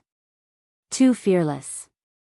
Surrounded by the swarm of gnolls, Dooku only had time to cast a flame burst before falling down. Next, the mercenaries began to feel very strange. Dooku stood up again. Fuck you, Hogg. A flame burst. Dooku fell down again. This time, Dooku was directly split in two by an axe. Dooku stood up again. I will kill all 18 generations of gnolls. Again and again. Under Hogg's fierce counterattack, Dooku fell down again and stood up again and again, without doing anything, just cursing and throwing fireballs at the huge Hogg's face. Even a fool could see that although Hogg was brave and tenacious, the flames on Hogg's body never extinguished, and instead, they burned bigger and bigger. Hogg's injuries were accumulating. His roar was not as loud. His gnoll brothers were not so quick to respond to his orders. Even his movements seemed to be slow. Even if he had lost a lot of his rationality, he realized that he was in a bad situation. Slowly, Duke was able to cast a flame burst first, followed by an instant flame burst, before finally being slapped to death. All the tears in the mercenaries' glands were drained. They felt as if they had been played by this mysterious young mage, but it seemed that they had not. After all, Dooku had told them to run from the beginning. Wasn't Dooku fighting with his life to protect these burdens? As a mage with so many life-saving skills, it should not be a problem for him to escape alone, right? Even if Dooku fell tragically every time and then rose from the ashes, his performance was enough to become a topic of conversation in the tavern after a meal. But they noticed something strange. The ordinary gnolls had long since dispersed and hid far away, watching in awe as their boss fought with the unkillable Dooku. On the other side, Makarov solemnly instructed his men. We won't say a word about what we saw today even if we go to hell. If I'm not wrong, this concerns a very important secret of Lord Duke Marcus. If we are lucky, we will be Sir Marcus retainers for the rest of our lives." Everyone shivered and nodded in unison. Such a strange ability was absolutely unheard of. Was there any lack of people who inadvertently learned the secrets of important figures and were killed? Being able to sell his body and not be killed was already a great thing. On the other side, Hogg's life force was about to run out as he continued to accumulate injuries. Magic Beam Cannon. Duque roared out the name of the unknown move. With slow steps, he actually stepped onto the crook of Hogg's left arm, which was hanging on the ground, and borrowed the force to step onto Hogg's shoulder. Then, in an extremely pretentious manner, he inserted 2 fingers into Hogg's eye sockets. Instant cast, Flame Blast, at 0 range. A woo! Unlike the high-spirited howl at the beginning, the final bitter howl contained too much unwillingness and indignation. However, the cry was only halfway through before it came to a screeching halt. This was because Hogg's entire head was filled with flames that were rapidly expanding from within. A mere second later, the back of Hogg's huge head exploded like a watermelon. The gnolls watching the battle from afar were frightened and fled in all directions. Standing proudly on the huge chest of Hogg's collapsed body, Duque, who was bathed in a rain of blood, didn't have much of a sense of accomplishment. In the game before Duque transmigrated, Hogg was just a level 11 elite monster. Even if he had the shocking nickname of Cute Killer, in the end, he was just an unremarkable little monster. Unexpectedly, in order to kill Hogg, he had to pay the price of 11 revivals. When he thought of this, Duke felt a sense of despair as if he had fallen to the ground. But now that he had the time to look at the system notifications, Duque suddenly froze. Congratulations to the host for successfully killing the elite demonified monster, Hogg. You have successfully foiled an attempt on your life by one of Sardra's demons. Because Hogg's body contains a small amount of demonic aura, if you give its remaining head to a cleric in Stormwind City, there might be an unexpected reward. You have obtained the blueprint of the skinning battle axe, which even low-intelligence creatures can make. As you have successfully killed the monster that killed you 11 times, you have recovered a small amount of your humanity. Your current soul force is 87, and your moral integrity is 72%. You are now a level 5 Earth Wizard. After reading this, Duque almost jumped up, and immediately questioned the system elf in the spiritual world. Hey! What the hell is this? Why do I only have 72% moral integrity left? Because the one that killed you is a demonic creature. As a demon that can easily corrupt human souls, it will have a bonus effect when it kills you. In other words, if you are killed by a demon or a demon, your moral integrity will fall even faster. Duque almost choked on his own saliva. I hate demons the most. Unknowingly, Duque's sinister expression had scared the hell out of Makarov and the rest. Recalling Makarov's words, they fearfully knelt in front of Hogg's giant corpse and lowered their heads, not even daring to look up at Duque. Makarov spoke, "Thank you, Lord Marcus, for saving us. We have nothing to repay you with, so we hope to use our lowly lives to contribute to Lord Marcus's great cause." Oh. Duque was roused from his daze by the voice, and his interest was piqued. Why? Originally, Duque wanted to ask why Makarov would say such a thing. Makarov looked at the murderous Duque and clearly misunderstood. He thought that Duque was asking them why they were spared. We are grateful to Lord Marcus for saving us, but we have seen Lord Marcus's undying secret. We don't want to die yet, so we are willing to serve Lord Marcus for life. Duque was stunned. He did not know why, but he recalled how Aurelia had deceived him the first time they met. Duque suddenly burst into laughter. Thank you for being willing to serve me. When Duque said this, Makarov and the rest heaved a long sigh of relief, as if they had just walked through the gates of hell. Duque's next words immediately made their hearts jump to their throats. However, I cannot accept your allegiance for this reason. Makarov immediately panicked. Lord Marcus, at this moment, something unexpected happened. Not far from Duque's feet, a gnoll that was still alive suddenly jumped up and ruthlessly chopped at Duque's neck with a rough stone axe. It happened too quickly, and no one had time to react. Ah! The mercenaries cried out in shock. At such a close distance, they saw Duque's neck spurt out blood, and then he fell to the ground, dead. Heavens! What did Lord Marcus do? Before they could recover from their shock, Duque's corpse suddenly turned into a faint stream of light and disappeared. There was almost no transition, and Duque stood unscathed less than 2 steps away from the corpse. Damn you! A mere gnoll actually dared to sneak attack me. It was fine if he died in Hog's hands, but he was actually killed by an ordinary gnoll. This was really humiliating. Gnashing his teeth in hatred, Duque used a large fireball to teach that guy who dared to make him lose his moral integrity to a maggot for the rest of his life. With great difficulty, he calmed down, and Duque was that elegant Lord Mage again. See? This is just a type of magic. To be precise, it is my family's ancestral talent, mirror image. Every mage family has its own inheritance. Some families are good at elemental magic, and some are good at arcane magic. I am just the inheritor of a declining mage family. This is not some shocking secret that needs to be kept secret. Of course, this is also one of my trump cards, and I do not want you to spread it around. Duque's performance made the mercenaries dumbfounded, but with such an explanation, every mercenary felt at ease. Ah! So it is mysterious magic. We commoners who do not know magic have really learned something new.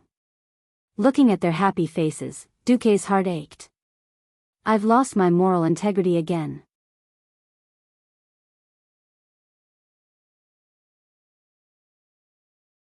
Chapter 41. Soul power at 86, moral integrity at 71%. This was Duque's current situation.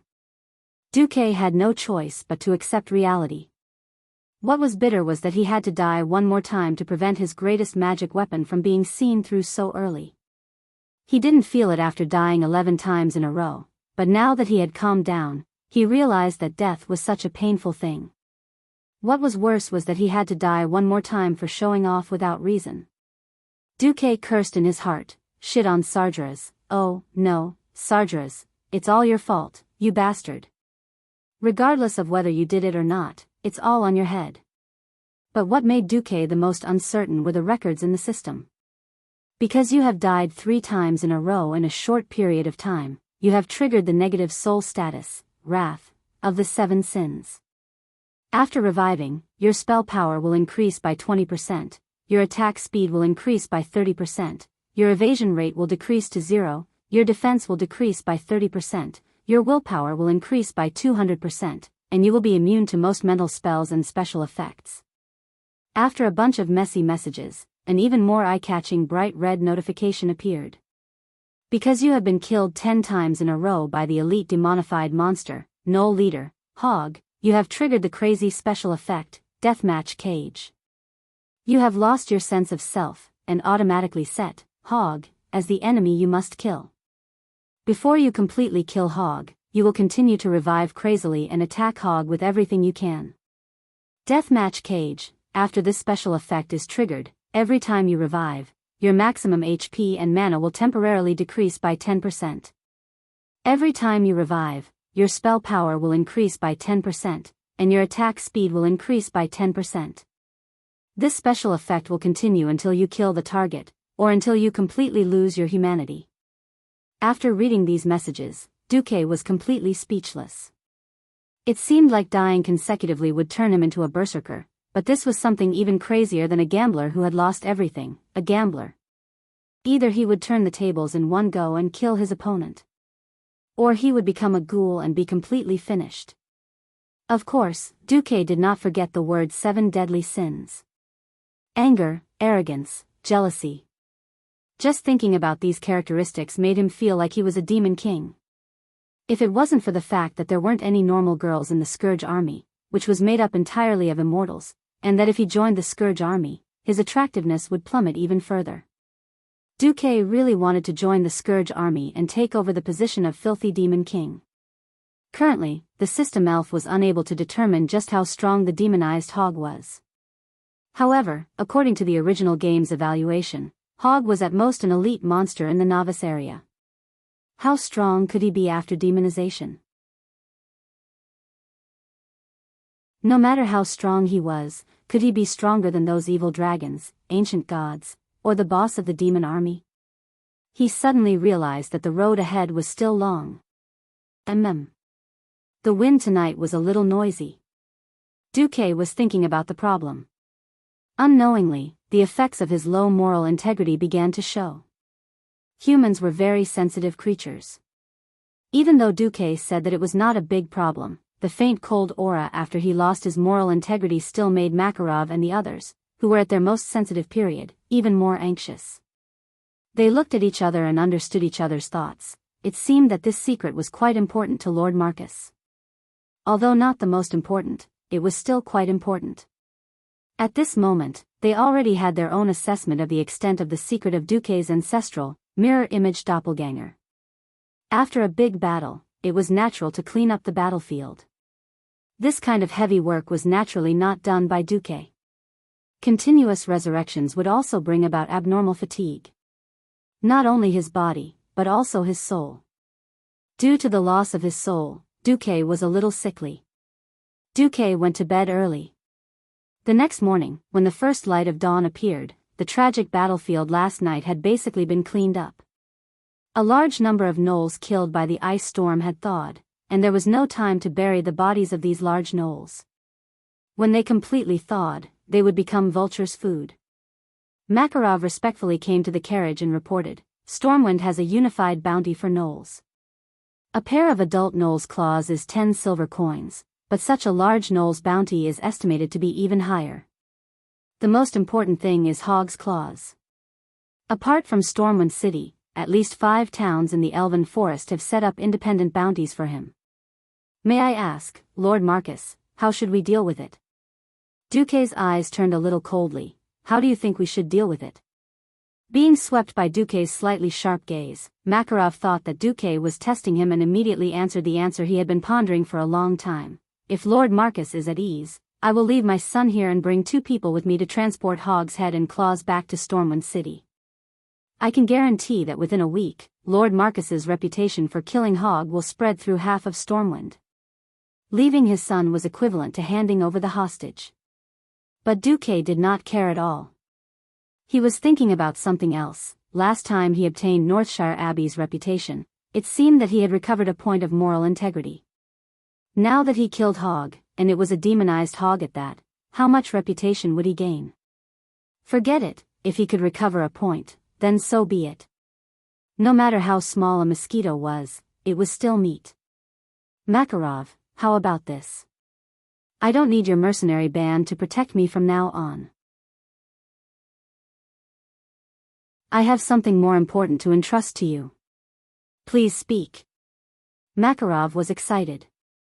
A few days ago, an outpost should have been attacked by Hog and his men. So not only do you need to publicize my achievements, but I also want you to give half of the bounty to the injured and the widows of the victims as compensation. Makarov immediately understood and asked, "What happens after everything is done?" "We all owe you our lives, Lord Marcus.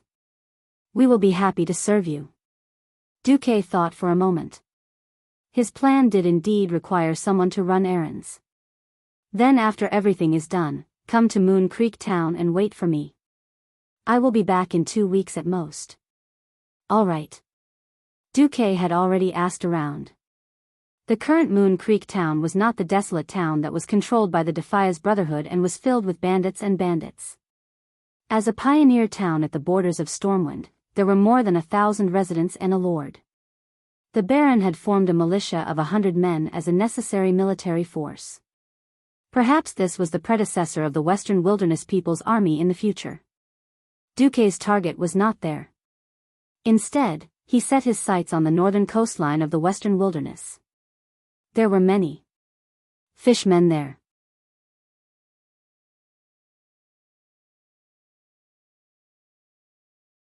Chapter 42. Murlocs were the most common and annoying monsters in the world of Azeroth. They could be seen in almost all tidal flats and wide lakes. They had slippery skin, smart eyes that were bigger than your fist, and dorsal fins that were extremely stylish. Their bright colors and roguish style were their trademark. Murlocs on their own were absolutely useless, and the following would often happen in a one-on-one fight. Caw, the Murloc squawked and started fighting without saying a word. Caw. They felt a little pain, and immediately turned and ran. Chase them. These monsters with strong limbs and a fish head and body could run fast, and they could swim. Run home as soon as you started chasing. Caw, caw, caw, caw. In no time, a large group of Murlocs would run towards you, and teach you a lesson. If you beat them all away with your arrogance, then the result would be that more people would join in the pursuit of you. This chain reaction that could easily explode caused Duque to suffer greatly back then. So why did Duque want to find Murlocs? Firstly, Murlocs were the vassals of some powerful deep-sea creature that was still in slumber or waiting. It could be said that Murlocs were used to being enslaved. Secondly, Murlocs were not as stupid as many people thought they were. Part of the evidence showed that their steady and gradual occupation of land was in fact highly coordinated and organized. However, whether this plan was in line with the Murlocs' own wishes and interests was unknown. Most importantly, that day in Elven Forest, after giving the corpse of a poor thief from the Brando family to the Murlocs as supper, Duque suddenly discovered a strange language in the system notification, Murloc. The amazing system actually directly deciphered the relatively simple Murloc language. Before transmigrating, knowing 2 foreign languages was more reliable when looking for a job than going to university. Unexpectedly, it seemed to be the same after transmigrating. After linking with the translation software provided by the system genie, even though Duque wanted to say, Motherf ****, what came out of his mouth was a hilarious cadence of, wah, caw. This gave Duque a possibility. Perhaps he could subdue the Murlocs. Under normal circumstances, Duque would never be so stupid as to do such a thing. But thinking about it, the beastmen had yet to attack, and the door of darkness had yet to open.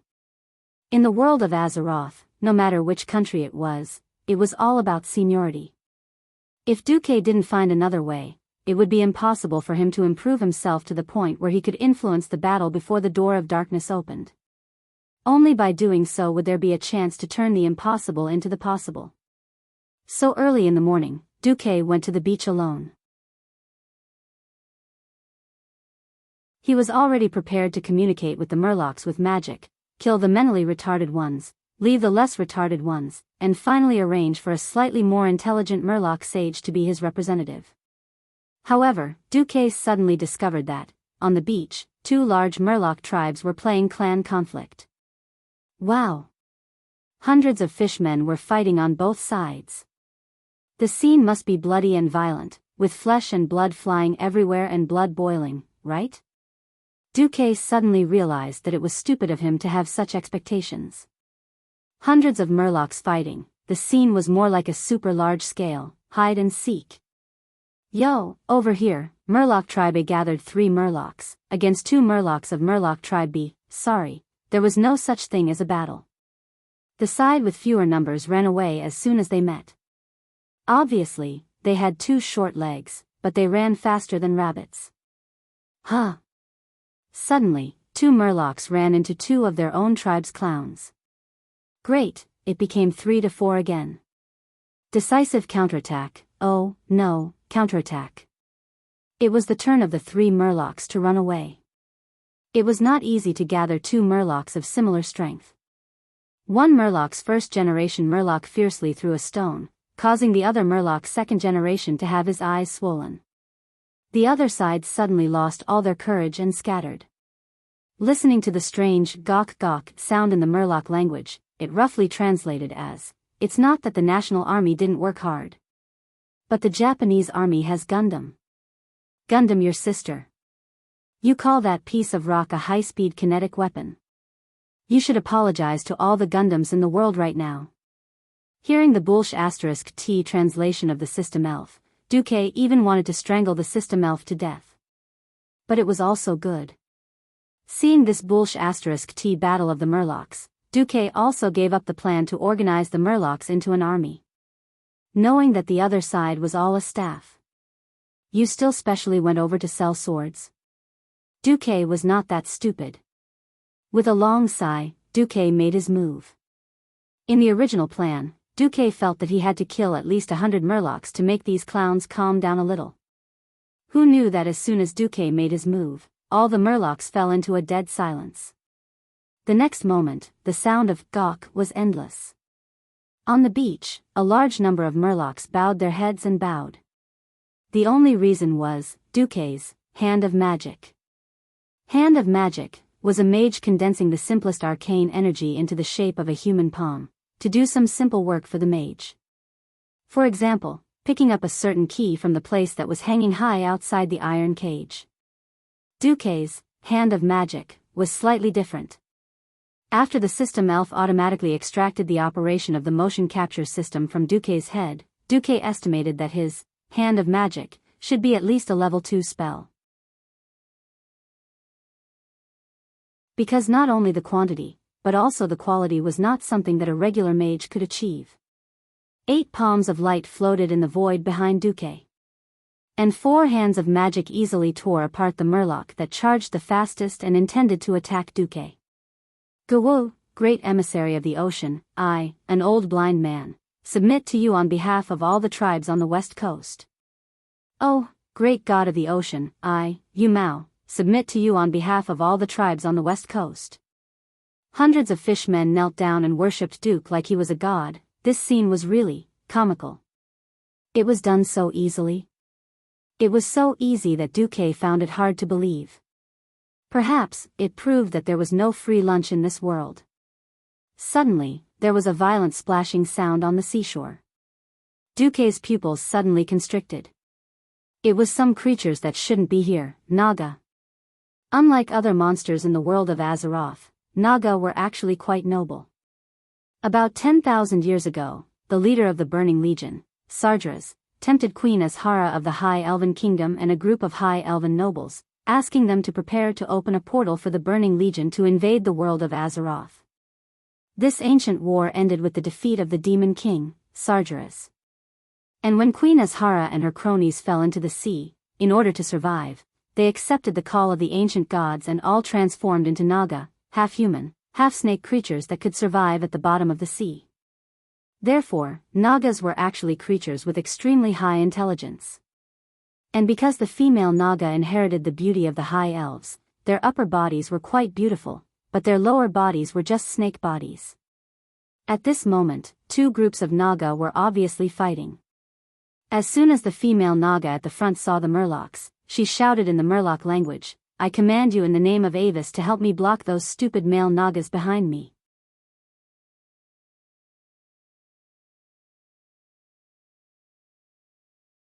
Chapter 43.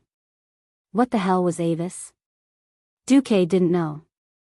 But he could guess that since the Nagas all originated from the High Elf Queen Azhara and her immediate nobles, this should be the name of a more noble clan among the Nagas.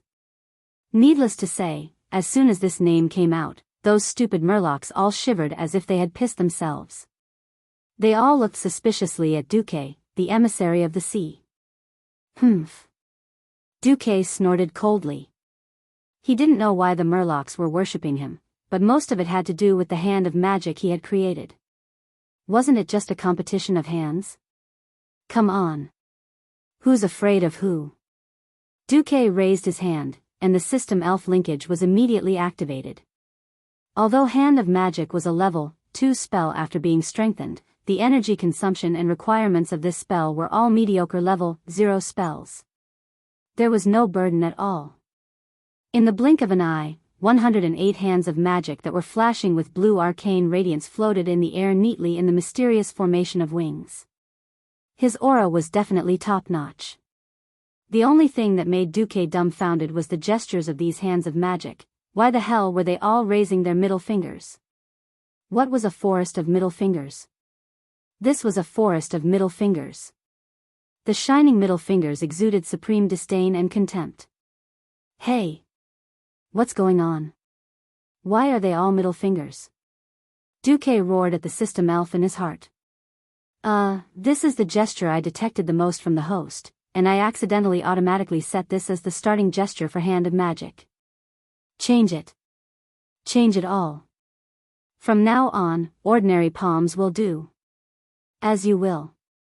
Fortunately, the international gestures didn't seem to work here. Neither the Murlocs nor the Nagas understood it. However, the Murlocs perfectly misunderstood the gestures that Duque made. After being the servants of high-level aquatic creatures for more than 10,000 years, the merfolk didn't remember many things. However, there was one type of hand gesture that they had to remember. The direction that the leader always used his finger to point in, that could only mean one thing: you scum, attack. Gagagagalalo, this sea god has more hands, he's the real one. Kill the low-level imposter. A 6-armed Naga is more awesome than a 4-armed Naga, and an 8-armed Naga is more awesome than a 6-armed Naga. In any case, in the simple minds of the fishmen, whoever had more hands was the boss. Duque had 108 hands on his side. Duque was definitely a genuine ancient sea god. Regardless of whether Duque believed it or not, the fishmen believed it. Duque's hundreds of magicians' hands seemed to have injected a kind of power into the hearts of these somewhat stupid creatures.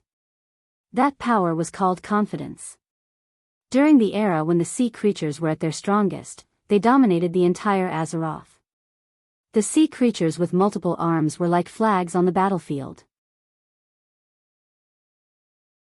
Wherever they were, they represented the will of the sea, absolutely invincible.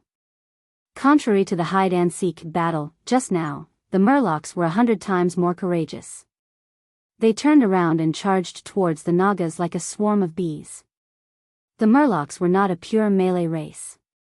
Not only were they holding simple spears and other weapons, but there were also many Murloc wise men whose hands emitted the light of magic. The unscientific fact that the Murlocs could use frost arrow magic was also perfectly reflected in the world of Azeroth. Compared to the Murlocs, the Nagas were definitely strong, but they were not strong enough to ignore the number of Murlocs. The leading female Naga's face turned pale. Completely unable to ignore these crazy Murlocs, the female Naga named Avis finally squeezed out a word from her mouth: go. With the ocean behind them, they did not dare to turn back. They could only risk rushing to the mouth of a small river on the left of Duque, attempting to enter the inner part of the western wilderness to take refuge. A smile appeared on the corner of Duque's mouth. He did not stop this group of Nagas. Instead, the finger of the magician's hand did not change, pointing to the group of Nagas behind them. The Murlocs fought with the Nagas behind them. Even if they did not collapse, they would still be food for the Murlocs. Many male Nagas wielding huge tridents danced the weapons in their hands like wind and fire wheels. Every strike could split at least one Murloc in half. But the Murloc's fearlessness shocked them. Once upon a time, as long as one of the Murlocs was lightly stabbed, the rest would die and run away screaming. But now? Although fear and panic could still be seen in their eyes, it could clearly be felt that they were dominated by a darker fear and a stronger will. All of this obviously originated from the human on the beach with many palms of light floating around him. How dare you? A mere human dares to command our Naga servants to attack us? The largest Naga leader was furious. Completely ignoring the frost arrow of the Murloc wise man, he suddenly waved his trident and swept it 3 times in a row, dyeing the surrounding sea red with the blood and internal organs of the Murlocs. He fiercely swung his long, snake-like tail, breaking open a clear white wave mark from far to near on the rippling blue sea surface. In just 20 seconds, he killed through the entire line of Murlocs, killed his way to the shore, and rushed to within 10 steps in front of Duque. Insignificant human. Pay the price for blaspheming the god of the sea, the price is your life. Duque was actually very weak at sea battles. If it was swimming, he was a piece of trash who could swim 50 meters in the pool by himself, and any further would be like playing with weights. Why did he sink into the water? But the Nagas on the shore. Haha. The male Naga who was so mighty just now, with a "there are tens of thousands more like me" look, suddenly panicked. He felt the water around him evaporating at a high speed. Dasong's scorching furnace, activated. Almost in an instant, the originally hot and humid beach under his feet turned into a dry and blazing desert of death. The scorching hot sand stimulated his snake abdomen, which did not have much protection. The sudden increase in temperature made him panic. The water droplets hanging on his scales disappeared with a sizzling sound, leaving a large burn mark on his scales. It was as if there were tens of thousands of invisible little hands, forcibly digging out every water molecule in the gap between his scales and even on his skin. He could clearly see his bulging body rapidly shriveling up. The water that he relied on the most for survival was being forcibly taken away, and his whole body seemed to be in a burning hell of despair. He panicked. No, what kind of sorcery is this? He screamed while trying to throw the trident and stab Duque to death with one move. It was useless. Dozens of blue light hands appeared in the void, pulling him before he could throw the trident. A strong force came from the palms, as if there were dozens of adult strong men holding him down. He was shocked to find that he could not move.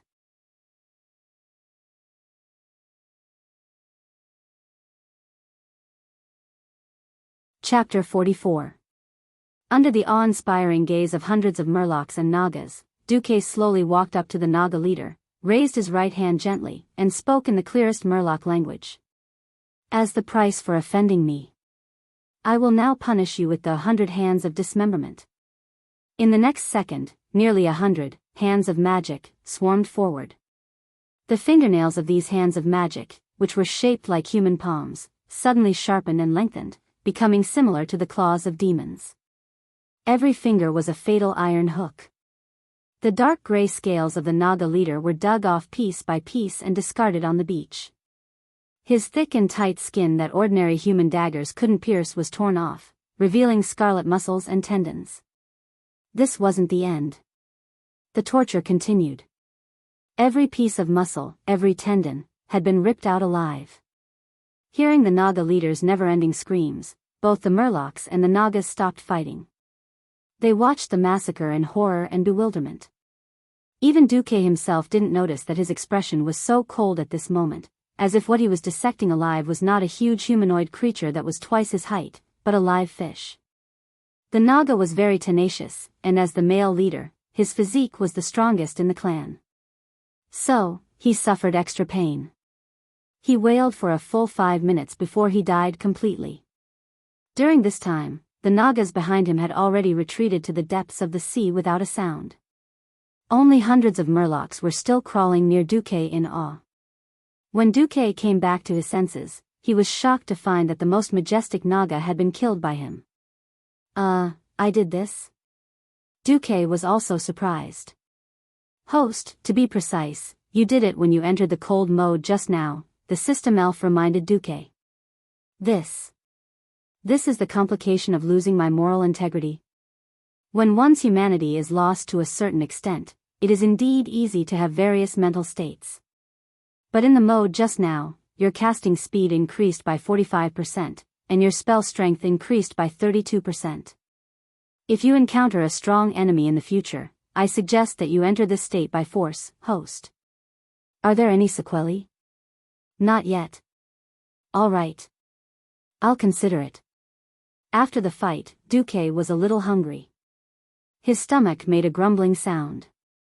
Then, miraculously, the leader of the murlocs named Yumao presented his treasure. Well, it was a fresh, live fish. System notification: Murloc leader Yumao hopes that you can enjoy fresh silverhead salmon in front of everyone. If you do this, it will help increase the loyalty of these two merfolk tribes. Duque was a little embarrassed. If he remembered correctly, fresh silverhead salmon was a specialty of Stranglethorn Vale. Stranglethorn Vale was in the southern part of the western wilderness. As the leader of the Murlocs, it was not strange for Fish Spear to be captured. Looking at the pitiful eyes of the fishmen, Duque gave in. In any case, salmon was salmon. It wasn't the first time he ate salmon raw. It was a pity that there was no soy sauce or wasabi. Wait a minute. There was wasabi too. Not far from Duque saw a pile of weeds that the Murlocs had gotten from who knows where. There was horseradish among them. After all, horseradish was wasabi after being dried and ground into powder. They usually grew in places like valleys and rivers. Taking the horseradish directly and skipping the grinding step, Duque took out a knife and ate it raw. Duque did not know that this scene was seen by the group of Nagas who had just run to the river. Due to the distance, they could only see Duque make a few gestures on the bloody male Naga, then eat the raw fish. Blarg. A Naga vomited. Devil. This human is definitely a devil. Not only is his magic power extremely powerful, but he also calculated everything accurately. He is also a terrifying existence that dares to eat raw Naga meat. The leader, Avis, was trembling all over. Ooh, ooh, ooh. Suddenly, not far from Avis, there was a Murloc's cry. Not good. I've been discovered. It was too late to silence them. The entire Murloc tribe was in an uproar. The Murlocs who were eager to curry favor with their new master, Duque, had already surrounded the Nagas.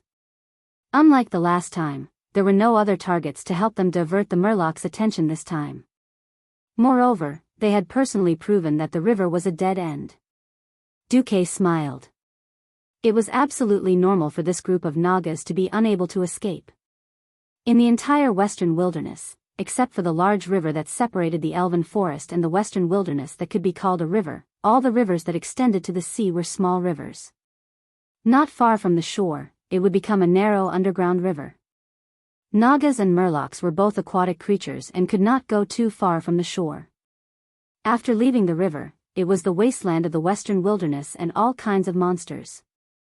Just now, there were already many corpse shredder birds and vultures circling in the sky. It could be said that this group of Nagas had just run into a dead end by themselves. Naga Avis, are you going to put down your weapons and come over, or should I let the Murlocs carry your bodies over? Duque spoke in the common human language, but he knew that the Nagas would definitely understand.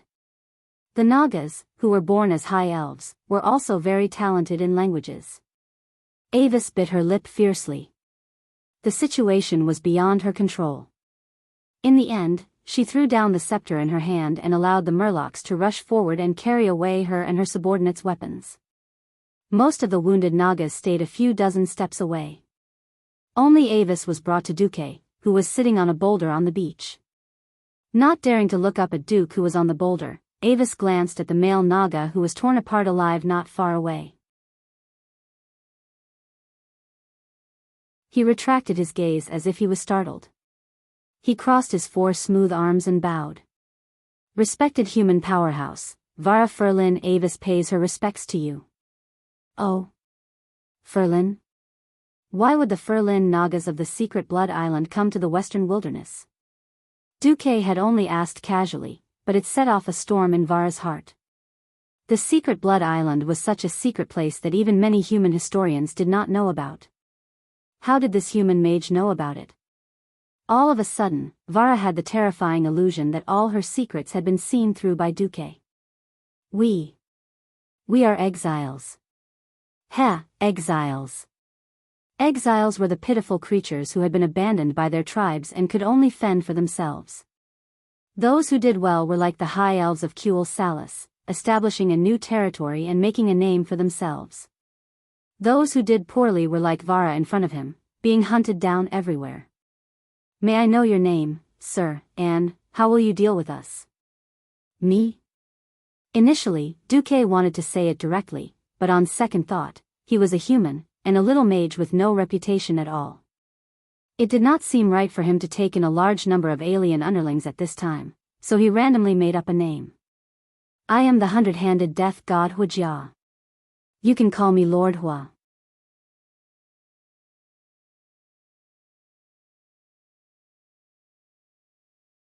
Chapter 45. Hundred-Handed Reaper. An extremely unfamiliar title.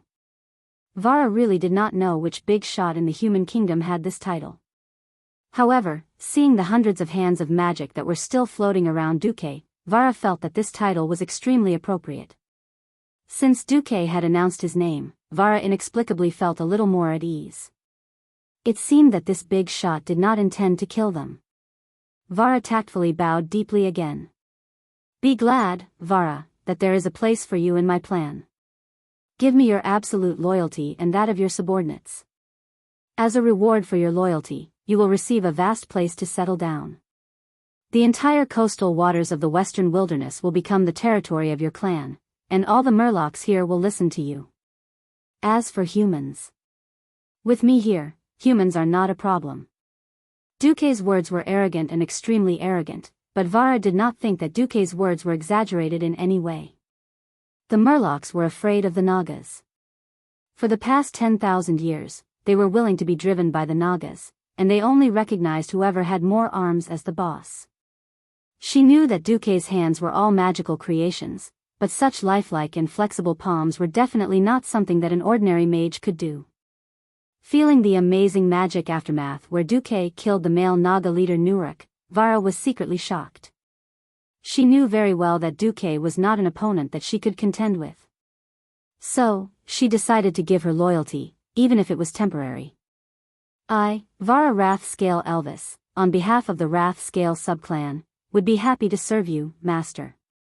Vara waved her hand and said a few words to the 30 or so clansmen in the Naga language. Suddenly, all the Nagas knelt to Duque. Get up. As Duque spoke proudly, hands of magic, twice as many as the Nagas, held their elbows and helped them up. For a moment, all the Nagas' expressions changed. After all, they did not see how powerful Duque was. Only the many murlocs were willing to be driven by Duque, and the corpse of Nuruk, who was chasing them, could serve as proof. But at this moment, the invincible power of Hand of Magic made them shudder. A pair of hands made of magic energy actually had such power. This power could be used to lift them up or strangle them to death. The Naga's reverence for Duque deepened. Duque felt that something was missing after confirming the status of ruler and subject. He suddenly remembered the soul imprint that Mediv had left on his chest. System Elf, can I create a soul imprint similar to Mediv's? According to my calculations, you don't have enough magic power to leave an imprint on the other party's soul in a state of resistance. On the other hand, if the opponent doesn't resist, the mage's mark is just like a level 0 spell. Can you add some material? The system elf instantly understood Duque's thoughts. Sure. At this time, Duque's right index finger shone with a cold white radiance. That was the radiance of a spell of ice energy. Vara, open your heart, I have something to bestow upon you. Now that it was Duque who had the final say, Vara certainly did not dare to resist. She swayed her long snake tail and came in front of Duque. Although Duque's movements seemed to be full of flaws to Vara, he did not even have the most basic mage shield. She clearly felt that she could kill this human who was about to enslave her in one hit, but Vara did not dare. The hands of magic floating around Duque were so elusive that she really did not know how powerful these hands of magic were. She stepped forward respectfully, closed her eyes, and let Duque's fingers touch the center of her eyebrows. As the white radiance passed through her eyelids, it became brighter and brighter, almost to the point where Vara could not bear it. A chill penetrated from the center of her eyebrows into Vara's soul. Ugh! The feeling of coldness was so strong that it almost melted Vara's brain. Vara immediately realized that this was not an ordinary mage's mark. Not only did it invade her soul, but it also stuck to all of her magic circuits. It's over. This time, she really had to be loyal to this little human to the death. At this moment, Vara finally extinguished the last of her little rebellious thoughts. As if in response to Vara's newfound loyalty, Vara suddenly felt a sense of enlightenment. She could clearly feel that her ice spells had been significantly improved. It was not the kind of forced increase in power that would have side effects, but a simplified model of the more perfect use of ice spells, imprinted in her soul. In the future, as the years passed and her strength grew, the power of her ice spells would also increase proportionally. This great power, looking at Duque's young face, Vara could not believe that this was Duque's doing. Duque actually imprinted the metamagic expertise that only he could comprehend on his own to her. Vara looked back at the surface of the water and saw the bright emblem on his forehead. It was a black emblem with the skull of the Grim Reaper in the middle. Beside the skull were countless mages' hands that were faintly visible. It really was the emblem of the hundred-handed god of death. Vara no longer had any other thoughts and bowed deeply. Master, What instructions do you have next? Which clan's Naga were chasing you just now? That's the Gray-Scale clan from Stranglethorn Vale in the south of the western wilderness, but Master killed their chief warrior. I'm afraid they won't dare to come until we find strong reinforcements. And it will take at least 2 months for Stranglethorn Vale to come here and back, so we shouldn't have to worry about the Gray-Scale clan in the short term. All right then. Raven pointed to the huge one-eyed Murloc. In the past month, in addition to settling your clan, you brought Old Blind to bring all the Murlocs on the coast of the western wilderness under your command. When the time comes, I will personally show my power to all the leaders of the Murlocs. What else? I want pearls. Big and small pearls, the more beautiful the better. You let the Fish Spear clan do that. After a week, I will come here again to collect the goods. Until this moment, Duque finally revealed what he was plotting. Yes. Pearls. The world of Azeroth was not the world where pearls were cultivated before Raven came to this world. Pearls were a rare luxury in the 7 human kingdoms, and even in Kuel's Salis of the elves. It was very simple, all the pearls were in the sea, and the sea was the territory of the Murlocs and Naga. Humans could build powerful warships to conquer all targets on the surface of the sea, but they could do nothing to the bottom of the sea. It was not that no human had any ideas on the Naga, but the Naga's nest was usually at the bottom of the sea. Who would be like Duque and wipe out a whole small tribe? Speaking of which, Duque had only planned to deal with the Murlocs before. Hearing Duque's request, Varus secretly sighed. Different races had different values. Pearls were really not a problem for the Naga.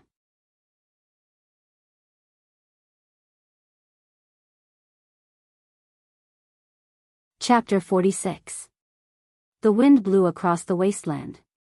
Yellow soil filled one's eyes. Endless desolation, endless bitterness.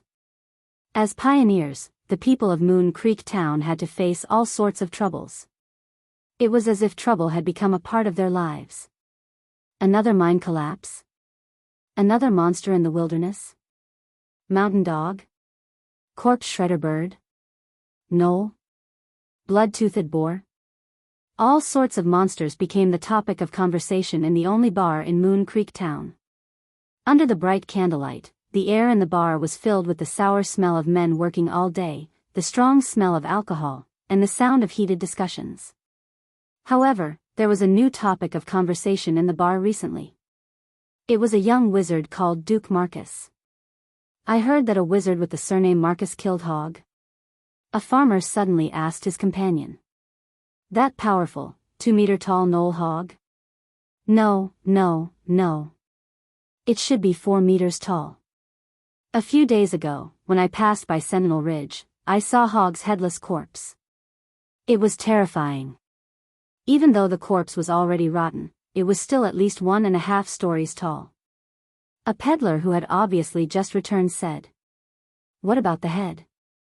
The farmer asked. I heard that the head and claws were sent to Stormwind City and Goldflash Town in the Elven Forest for public display. Amazing. Quang Gong sighed. Of course. Lord Duke Marcus is the second genius in Stormwind's history to become an official wizard with a 9th-grade talent. The middle-aged mercenary interrupted, pride written all over his face. Moon Creek Town was not big. There were only 1,000 people in the town. Even if he did not know their names, he could still recognize them. Oh. Do you know that Lord Marcus? Of course. I'm his subordinate. The mercenary said without hiding anything. Come on. The followers of the wizard are all very strong, even stronger than our town's #1 knight, Rillick. Quang Gong ridiculed the mercenary. But in the next moment, Quang Gong was speechless. It should be said that everyone in the bar was speechless. Yo, Makarov, you're here. An ordinary greeting with a dazzling entrance. His blue and white mage robe and dazzling mage emblem proved his identity, but the 5 sharp icicles hovering above his shoulders deepened everyone's impression of him. It was illogical for the icicles to float in the air, but if it was on the body of a powerful mage, then it would become reasonable no matter how illogical it was. Sir Marcus, you are, oh, this is just a part of my self-cultivation, Duque replied casually. Makarov did not pursue the matter any further. He did not understand the world of the mages even if he listened. However, this did not stop him and the people around him from feeling that even though they did not understand it, they still felt that it was amazing. Makarov stared blankly at the bag in Duque's hand. Let's talk upstairs. Makarov had already arrived, along with a few of his men. Makarov led Duque to his room, and a few of his men guarded the door. Below, the rest of the people in Moon Creek town were in an uproar. Wow, that's Duke Marcus. So young. What a promising young man. Why did he come to Moon Creek town? There's nothing good in the western wilderness that could attract such a big shot like him, right? Could it be that he found a new mineral or specialty? How is that possible? What else is there in the western wilderness apart from various crops and a few ordinary iron and copper mines? None of them expected that Duque had really developed a new specialty for the western wilderness.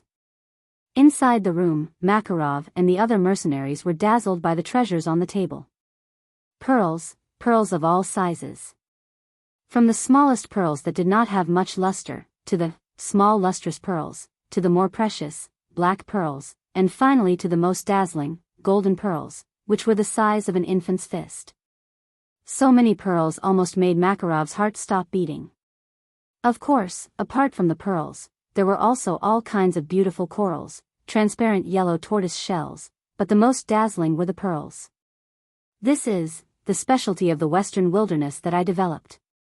I intend to establish a shipping route and name it the Pearl Route. Hiss, the mercenaries simultaneously gasped. A shipping route. It was not something that could be done in one go. A shipping route meant that Duque's pearls would have a stable source of income. Makarov, who was the most knowledgeable among them, could not help but feel suspicious. Please forgive my presumptuousness, but the entire coast of the western wilderness is filled with murlocs that can never be completely killed. Sir, how did you? Oh. Well, it was a coincidence that I controlled a murloc tribe. The murlocs were the ones who collected the pearls for me. Ah. Makarov could not help but cry out in shock. Legend had it that mages would rear strange familiars as their servants, but the murlocs. Moreover, the murlocs were crude, cruel, and had low intelligence. This was inconceivable. However, from the moment they met, Makarov realized that the youth in front of him was a person who could turn the impossible into the possible. From the initial shock, he had become a little numb, even blindly believing. Sir, is there anything I can do for you? I've already paid for a batch of ships from Old Jackson at the Stormwind shipyard. They should be ready by now. Bring me as many as we have. The sailors can be found at the head of the horses. The first batch of boatmen will be paid double, to be paid in full before the ship sets sail.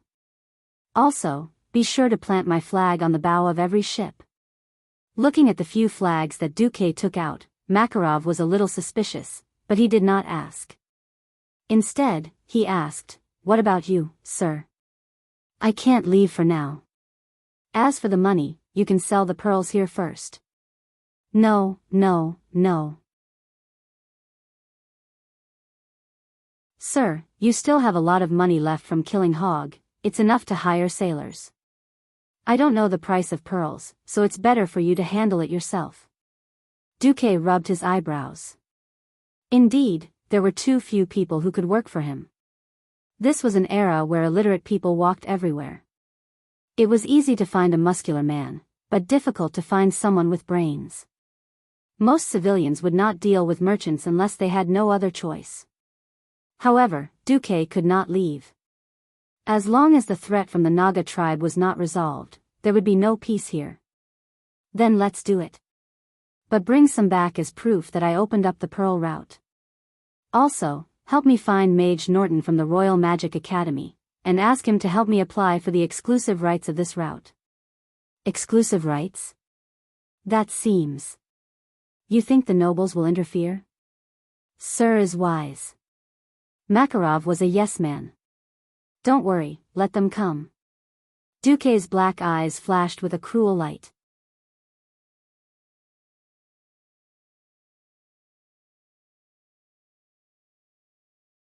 Chapter 47. After Duque became famous for killing Hog, Duque once again became famous in Stormwind City for another matter, the Pearl Sea Route. The influence and coverage of these two matters were completely different. No matter how powerful Hog was, he was still a monster in the Elven Forest. To the upper echelons of Stormwind, Hog was just a small local problem.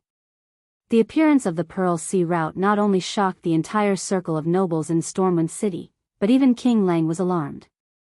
In the heart of the Stormwind Kingdom, in the Stormwind stronghold of the Stormwind City, the magnificent white marble floor reflected the morning sun. In the octagonal reception hall of the royal family, the guards of the royal family stood upright with sharp halberds in their hands. Their helmets were bright, and their eyes were sharp. Their expressions were firm, and their vigilant gazes proved that they could deal with any danger. They were the elites that Anduin Lothar had trained and trained. Ever since the royal knights were handed over to Lothar, Lothar's performance had never disappointed King Lang. It had been 20 years since he ascended to the throne at the age of 20. With a head of black and brown curly hair, a chiseled, manly face, and a pair of friendly yet dignified eyes, Lang looked extremely heroic in his prime. Sitting on a gold-rimmed throne on a white base, with a gold-rimmed blue lion flag printed with the emblem of the Storm Kingdom behind him, Ryan was reading a report. The Pearl Sea Route in the Western Wilderness? Earth Mage Duke Marcus wants to obtain exclusive rights to this route that he opened up. Valid for 10 years. Anduin, I seem to have heard of this name somewhere. King Lang tilted his head and looked at his good friend, who was also his most loyal and reliable subject. Lothar had a handsome face, and his eyes were always exuding determination. Every curve of his face was so perfect, and it was a perfect representation of the word masculine. His long black curly hair would look messy on anyone else, but on Lothar, it was a special kind of masculine charm. They were both handsome men, but the biggest difference between Anduin and Lang was probably their skin color. Anduin, who trained outdoors all year round, had a darker complexion and was healthier. On the other hand, Lang's complexion was pale due to the lack of sunlight. As a childhood friend of King Lang, Lothar was also in the prime of a man's life. Full of energy and experience, he was at the age to do great things. Anduin Lothar took the report and quickly scanned through it. He nodded and said, "It is indeed him. I have just submitted a report to your majesty." Duke Marcus was the second 9th grade magic apprentice in the history of our country, and he became an Earth Magus on the day he entered the academy. He is a once-in-a-century genius of our country. He also belongs to the Wang clan's mage squad. Clayan smiled. His smile had the warmth of spring. If this Pearl Sea Route is real, then the Pearl Sea Route won't be a problem. Then our country's future finances will be much better. There are monsters running amok in the Elven Forest, and a lot of the taxes that should be paid cannot be collected. You have been urging me to renovate the walls of Stormwind City, and it seems that the money has been settled. But I have a question. Your Majesty, please ask. Lothar bowed gracefully. My internal affairs advisor always tells me that unless I spend half of the annual income of the treasury to support a fleet that is no less than a third of the fleet of the powerful maritime power Kurtiras, I should not even think about the sea. Why can this Marcus guarantee the safety of a route? The application did not explain. But I will investigate thoroughly. Lang's finger gently flicked the report. I admire this young man who is determined to open up. If he can bring in a stable annual tax revenue for the kingdom, I can only charge him 10% of the tax. Well, Lothar, help me warn those ignorant fellows. I do not want to destroy the seedlings of the kingdom. Understood, Your Majesty. Lothar retreated with one hand on his shoulder. Duque did not know that he had already received the joint attention of King Lang and Anduin. He was now on a deserted island on the coast of the Western Wilderness, quietly listening to Vara's report. The female Naga Siren chief seemed to have adapted to her new role. Her submissive attitude made Duque feel very comfortable. Master, we have collected more than 3,300 pearls of various kinds, among which the most valuable are 31 golden pearls, and 125 black pearls. May I ask, do you want to ship them all at once? Duque waved his hand. There is no need for that. Leave a tenth here. I want to do hunger marketing. What hunger marketing? Duque was speechless. Forget it, this is something you will not understand even if I tell you. However, you have to remember, do not conquer the 3 merfolk tribes closest to Stormwind City. Only send people to escort the ships with my magic imprint. The trading point will be set here in the future. When humans land on the island, leave a male Naga siren behind as a handover. Understood, my master. You may leave first. Yes. In the distance, 3 small cargo ships entered Duque's field of vision. Apart from Makarov, there was also an unexpected figure that entered Duque's field of vision. As the ship got closer, Duque knew that what he saw was not an illusion. There was a dignified lady with her blonde hair tied up at the back of her head. She wore an aqua blue dress, and compared to Makarov and the other young sailors in dirty shirts and shorts, she was of a completely different world. The 30-ton boat did not need a special dock, and it was not too much of a problem to dock on the beach. Taking advantage of the ebb tide, the newly hired captain rushed the boat onto the beach. That way, after the cargo was loaded, it would be easy to get the boat into the sea when the tide rose. Almost as soon as the boat stopped, the lady jumped down excitedly. The middle-aged lady could not be considered a beauty. Under her relatively flat forehead was a pair of slender eyes, and the tips of her eyebrows were slightly raised. Her eyes were clear but not lacking in shrewdness, and her small nose was sharp and straight. One look and anyone could tell that she was an extremely independent person. However, she had a unique temperament. She had the keen sense of a merchant, and the dignified air of a lady made one feel very comfortable. She quickly walked in front of Duque and obediently gave Duque a ladylike bow. Hello, you must be Sir Duke Marcus? I am Duque. May I ask who you are, madam? I am Jones, Elizabeth Jones, the only jewel processing supplier in Stormwind City. I heard that you have a large number of pearls, and I think that we should be able to reach a pleasant cooperation. Elizabeth Jones. This was a name that Duque did not know. However, Duke knew that there was a certain Isabel Jones who would become the jewelry processing supplier of New Stormwind City at some point in time.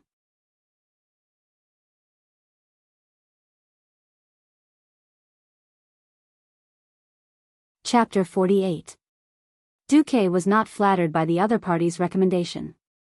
If Duque was said to be a rising star with a promising future when he first became an Earth mage.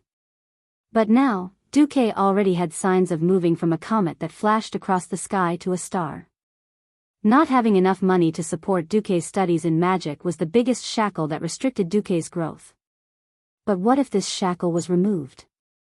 Duque could become an immeasurable new force in Stormwind City. His noble identity as a mage allowed him to transcend the aristocratic forces, and his identity as a mage meant that he could not spend too much time on business activities.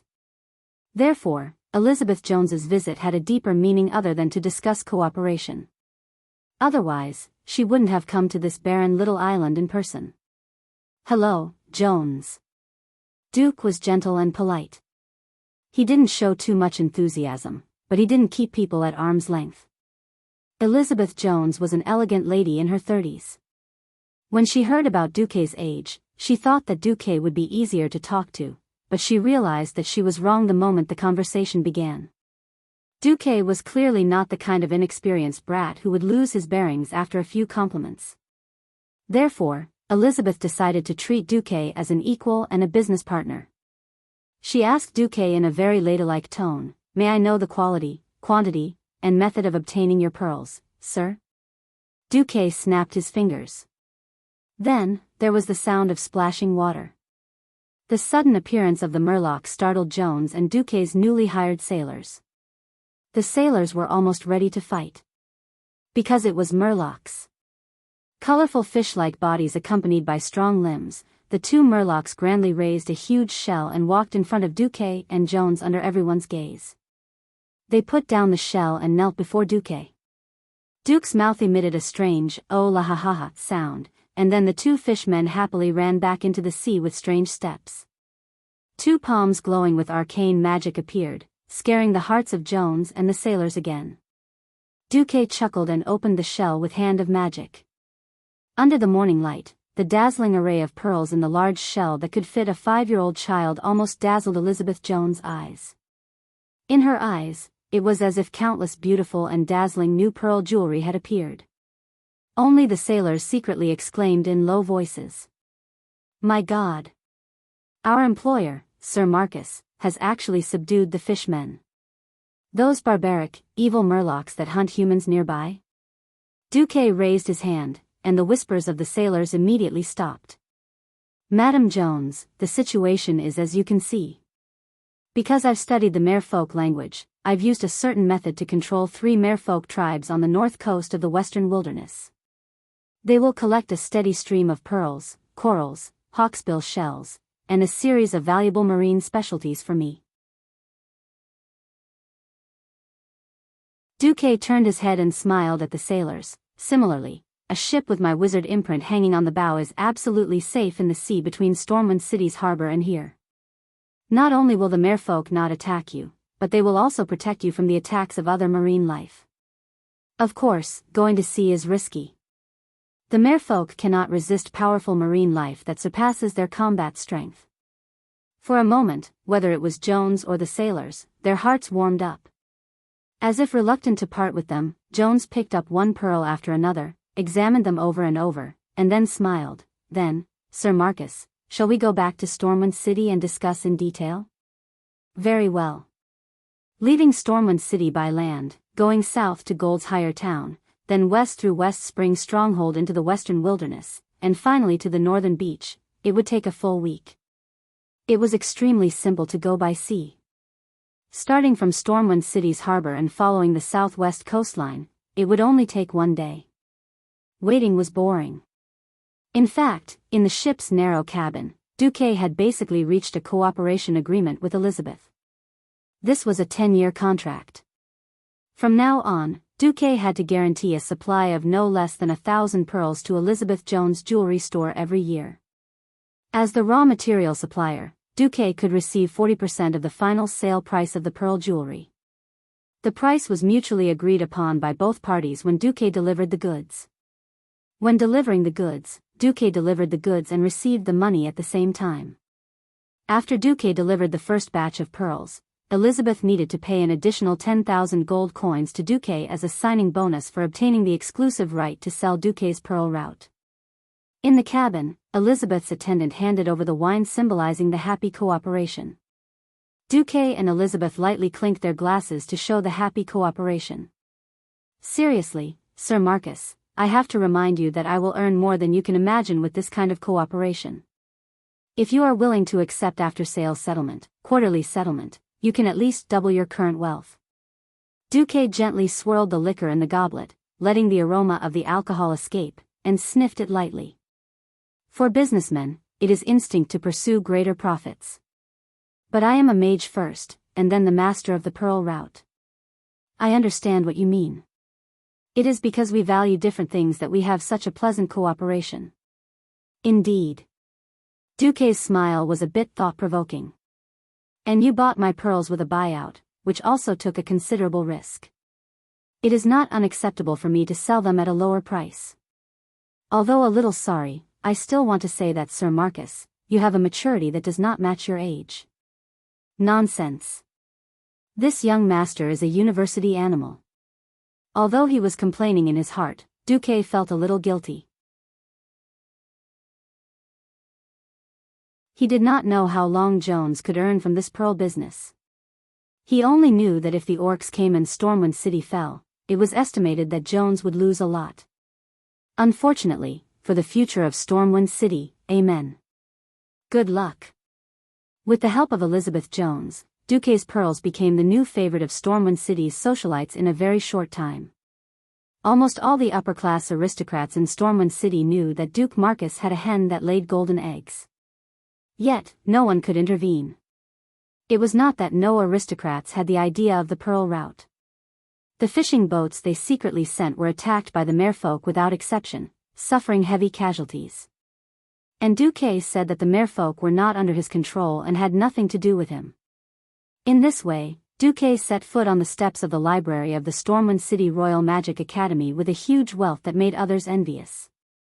Facing the librarian, who told him that copying every spell here cost money, Duque only said one sentence: "Please pack it up. I want all the spells of the Earth Mage rank."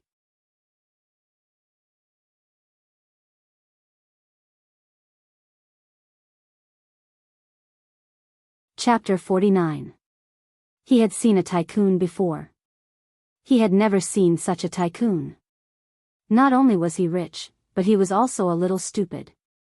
The manager was an old man who looked like he was about to die.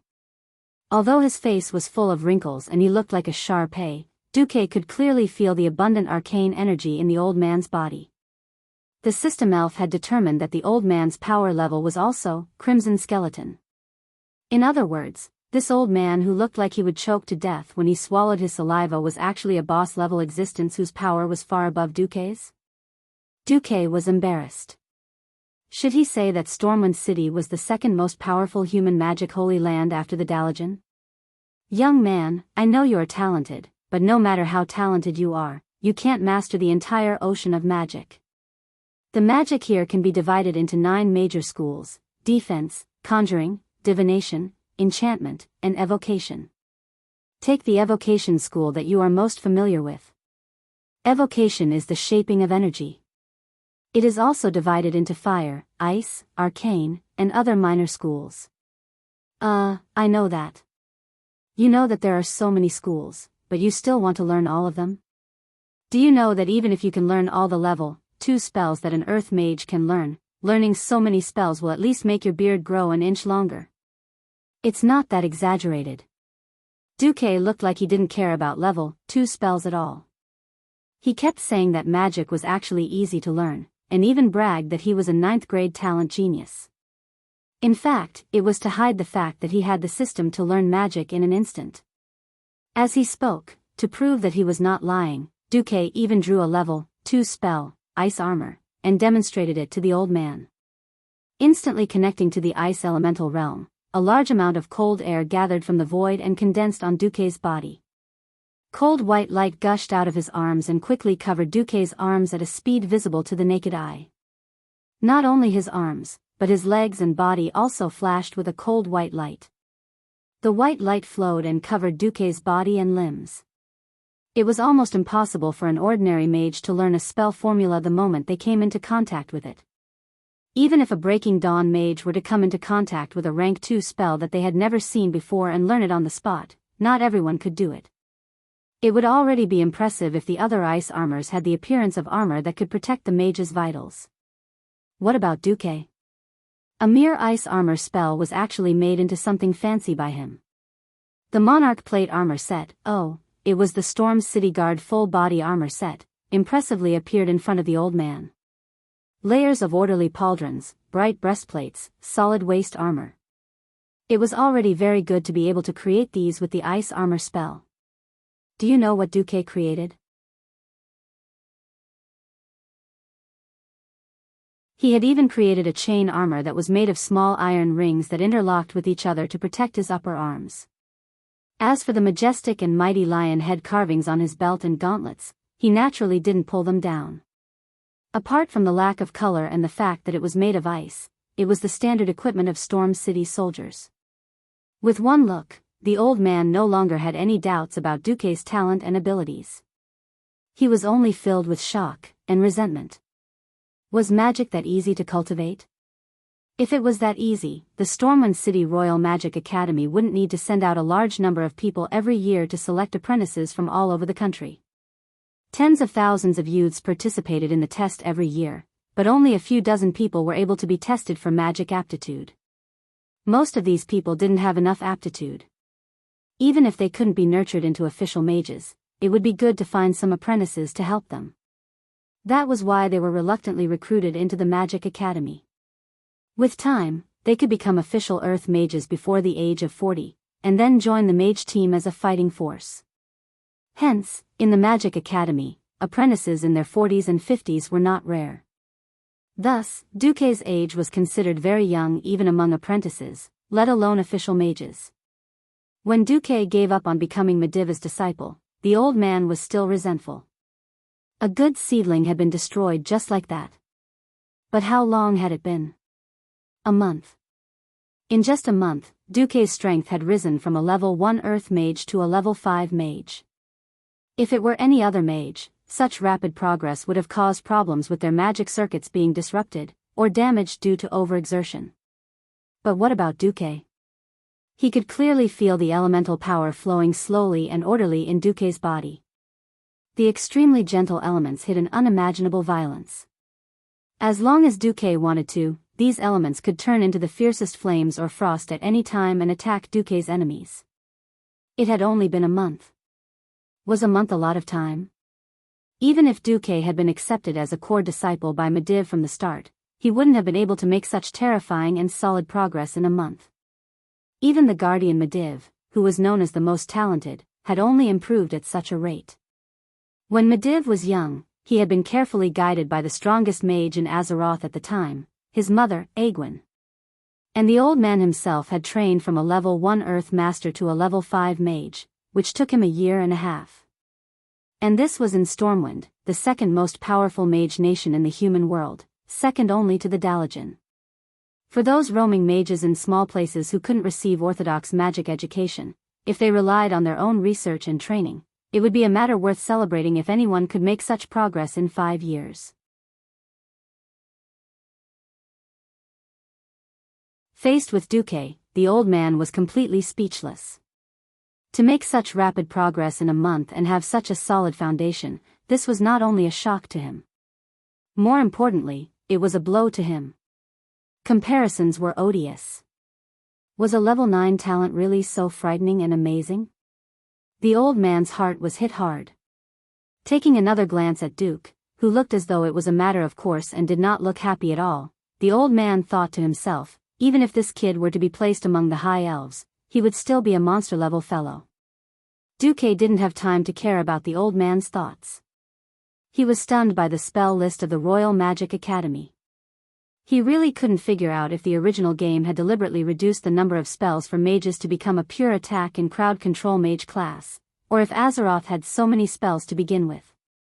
Spell type, Grease, Fog Concealment, Prophecy type, Identify, Enchantment type, Hypnosis. When the old man brought over a large pile of spell books, which was as tall as a small mountain, and showed a teasing expression, Duque really felt his scalp tingle. But since he had made such a big statement, he had to learn it. He had to pretend to be cool to the end even if he had to hold back his tears.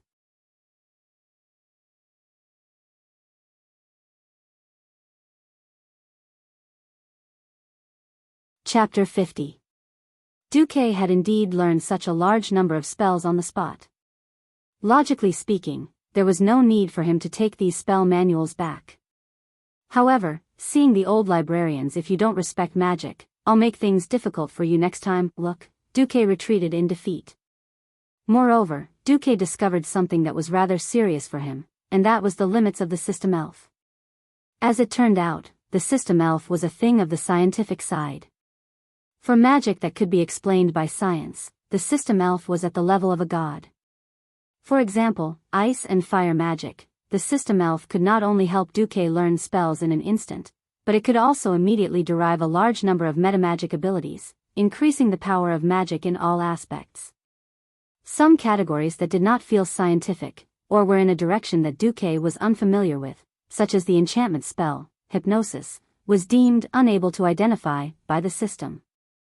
As for the divination spell, which allowed the user to understand what the other party was saying, but could not read or write, language proficiency, the system's feedback was not in line with the principles of translation, unable to identify. The most special spell, Necromancy, was directly told by the system that it could not be used due to the lack of unknown conditions. Duque could only carry a large pile of spell manuals back to the dormitory that the academy had arranged for him, and slowly study them by himself. Basically, he had memorized all the spells. It was not that he could not use them, but it lacked the amazing feeling of mastering them on the first try. Duque knew that he was being too demanding. The old librarian had clearly told him that all kinds of magic casting techniques and metamagic abilities would be passed on to their disciples by mentors, and they would not be able to learn the essence of it outside. At most, they would learn some basic techniques in public lessons given by mentors to the entire academy. If he wanted to learn, that was fine, but it was an equivalent exchange. The problem was that Duque had previously rejected Mediv. Other than Old Man Norton, no mentor would be willing to exchange magic techniques with him. The most important thing was that Duque suddenly realized that the overall standard of magic in the academy was not high. Other than Mediv, there were only 2 Morning Star wizards in the entire academy, and there were no magic books above level 5 in the academy's library. If he wanted to learn more advanced magic, he would either go to the Dalajan, or go to Karazhan. Yes, Medivh's old nest, Karazhan, which was currently under the control of the Burning Legion's boss, Sargeras. As a guardian, as well as the son and successor of the previous guardian, Aegwin, Mediv had a private mage tower in Karazhan. The southern part of the Elven Forest was the Twilight Forest, and the southeastern part of the Twilight Forest was the Headwind Path. Karazhan was located in the Headwind Path. That place was equivalent to Medivh's fief, and outsiders were forbidden from entering. If Duque had been willing to be Medivh's disciple, he would have been able to enter. But at the same time, it was very likely that he would have been swallowed whole. This is the upper limit of the Storm Royal Magic Academy. How do I break through this limit? Just as Duque was feeling a little melancholy, there was a knock on the dormitory door. Who? Duque, it's me. Darnielle and Itana are here too. Come in. Duque, who was buried in the pile of books, stretched out his right hand. The arcane power in the magic circuit flowed gently, and he cast a small magic trick. Transmutation, switch.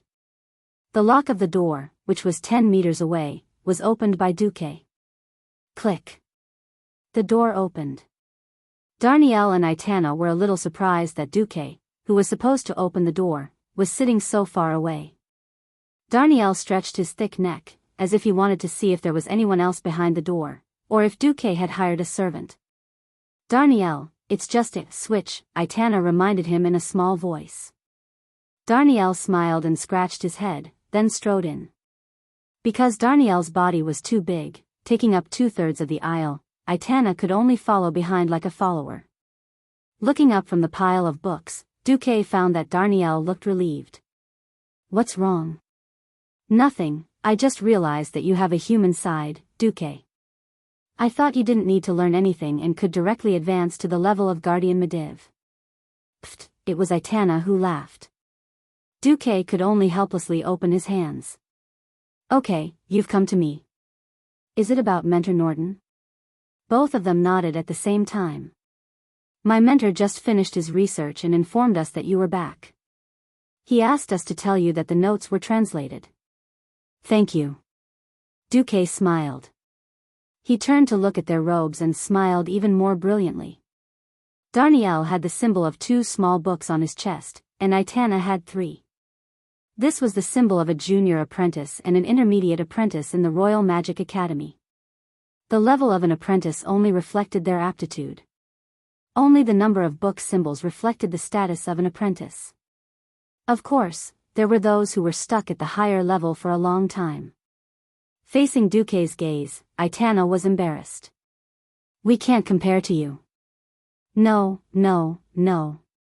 Since we came out from the Northshire Abbey together, we should take care of each other. I'll go to Mentor Norton first. We'll have a good chat later. It wasn't just the straightforward Darnielle. Even Itana could not hide the joy on her face. It couldn't be helped. Duque had been in the limelight recently. First, he killed Hogg, and then opened up the Pearl Sea route all by himself. Even their mentors hinted to them to interact more with Duque.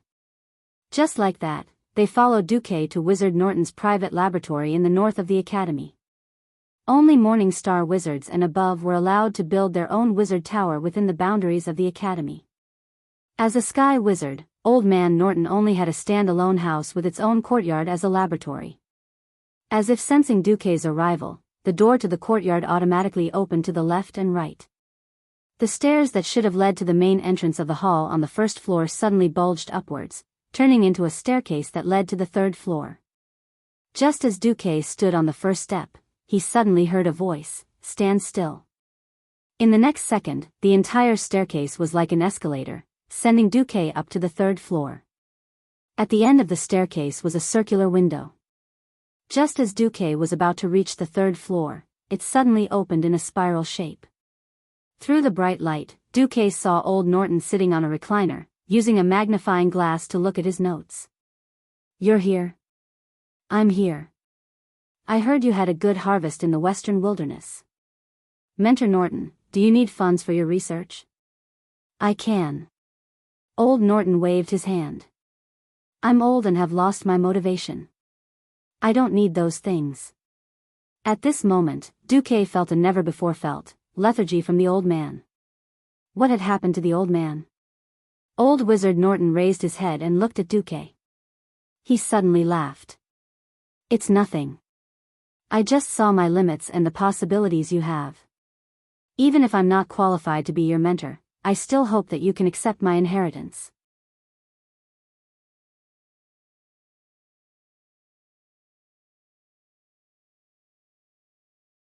Chapter 51. Duque was stunned. The breath that he exhaled from his nose and mouth was full of surprise. The old man looked at Duque, his seemingly old and muddy eyes gleaming with wisdom. The furnishings in the room were very simple. Soft beige walls, 2 comfortable armchairs, and a low coffee table. That was everything. It was so simple that it was impossible to find anything else to distract his attention from the other party. After a short moment of surprise, Duque looked at the old mage who gave him a chance and a new start in the world of Azeroth. It was a very complicated look. There was the disappointment of giving up, but there was also the hope of placing his hopes on someone else. In the old man's face, Duque seemed to see the last wish of an old man who was obsessed with magic and struggled for his whole life but did not achieve much. Duque could not bear to reject the hope of this old man who was at the end of his life and finally nodded. "If you agree, I'll call you teacher from now on." Old man Norton felt like he was struck by lightning. His whole body trembled as if his ears were not working well and he was hearing things. His eyes widened in disbelief. What? The arrogant kid who looked down on the world's most powerful mage, Medivh, actually called me teacher? Happiness came so suddenly that the old man could not believe it. Duque, that. I really wanted to be your teacher. But Medivh. That. Actually. The old man was a little incoherent. Duque stepped forward and grabbed old man Norton's hand. "Don't underestimate yourself. If it wasn't for your suggestion at Northshire Abbey, I might have been beaten to death by that fellow Brando. As for my refusal to be Medivh's disciple, it's not just because of ambition. There's a deeper reason. You'll understand my difficulties in the future." The old man's mouth trembled and his eyes became moist. In the end, the old man did not cry. Instead, he let out a long sigh. "Please forgive this old man who knows a little magic but has no courage. I'm really ashamed to be your teacher. If I want to be your teacher, I should use my body to be your safe haven." At that moment, I didn't stand up. I knew that I would never have the chance to be your teacher. However, I will be honored to be your guide into the Hall of Magic. Seeing that the old man had made up his mind, Duque could only nod. A teacher and a guide were 2 completely different concepts. But that was all they could do. Old Norton immediately put on a stern face. He took out the High Elf Mage Apprentice Handbook, with one hand and a translation that he had written himself. "I've carefully studied this, beginner's handbook, for a long time, and I found that for the past 1,000 years, mankind's research in the field of magic has actually taken a detour." Detour? Yes. Traditional magic training was nothing more than teaching talented kids a lot of magic knowledge and letting them communicate with the magic energy in the elemental realm or other alien worlds. Then, they would guide the magic energy into their own bodies through meditation to transform themselves and form magic circuits. After that, they would train day after day, making the magic circuits thick and strong. At this point, the old man pointed at the elven language on the handbook and suddenly spat. This is indeed the safest way to train. 1,000 years ago, when humans had no contact with magic, this method was indeed the safest and most secure way to train. But the cunning elves left something up their sleeves. Left something up their sleeves? Duque pricked up his ears. Yes. Left something up their sleeves. Do you know why high elves are naturally better at magic than humans? Duque frowned. Race's innate talent? Of course this is one of the reasons, but there's another reason, the sun well. Duque immediately realized something. You mean, yes. Actually, for a good seedling with a strong physique, the foundation of magic can be built up quickly. No, even an acolyte with an average physique can easily rise to the level of a morning star wizard. The prerequisite is that they need a source of highly concentrated magic to transform their bodies day and night, and it has to be the body of a child whose body is still in its puberty. Duque felt a headache coming on. Where was he going to find a sun well? That thing was tightly guarded by the high elves, and they would fight anyone who tried to touch it. He did not think that he had the ability to deal with the Sun King in Cul Salis. At this moment, Old Man Norton patted Duque's shoulder. I'm willing to bet that even the person who gave you this, Apprentice's Handbook, did not realize that he had given you such a shocking treasure trove. Duque added in his heart, it's she, not he. The first 49 pages are essentially no different from the human wizard apprentice training manuals.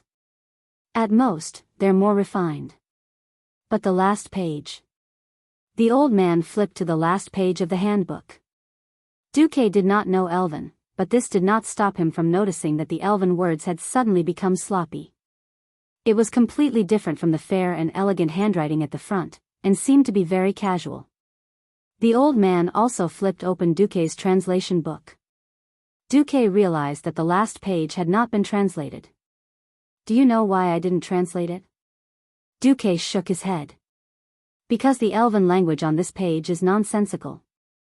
The old man narrowed his eyes and smiled. It's just like how you created a pearl course out of thin air. I was also suddenly enlightened.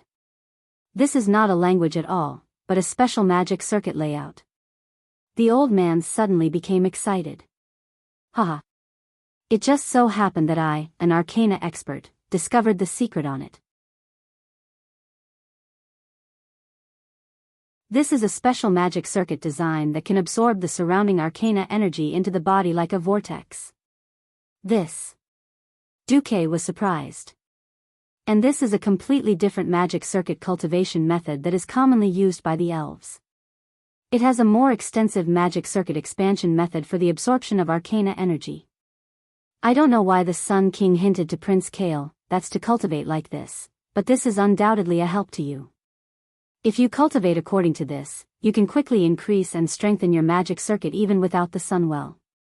As soon as Old Man Norton said this, Duque immediately understood why. According to the history of the game, in the near future, Cul Salis would fall, and all the remaining high elves would fall into a strong addiction to arcana energy. As the king of the high elves, Sun King Anastrian certainly knew how bad the addiction of the sunwell was for the elves. So he sent Kale, that's to the Dalajan to study, which was also a disguised way to give Kale, that's more hope and a broader future. However, the Sun King did not expect that his little selfishness, which he thought could not be discovered, would flow into the hands of Aurelia, and then to Duque. Duque suddenly sighed. Aurelia was really his benefactor.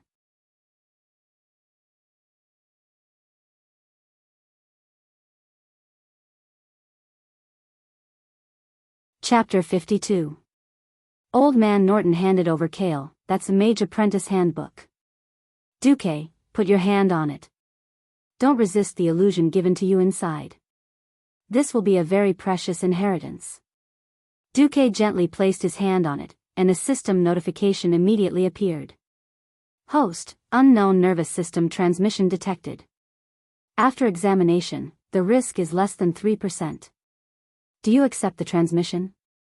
Yes. As a strange blue arcane energy was injected into the last page from the old man's hand, the elvish characters on the page seemed to come to life. They wriggled and twisted on the page, then began to combine with each other, shuttling back and forth, forming new arcane patterns. Detected a new magic circuit construction method. Function: enhance the absorption of arcane energy. After examination, it will greatly increase the host's absorption of arcane energy from the two branches of evocation, arcane and fire. It is recommended that the host synchronously polarize part of his arcane circuit. The system elf still faithfully performed its duty. Duque's vision was completely replaced, and an illusion of a starry sky appeared in front of him. Even the existence of Duque seemed to have disappeared. He didn't need to breathe, didn't need to think. It felt as if his entire body had transformed into thousands of thin mental threads.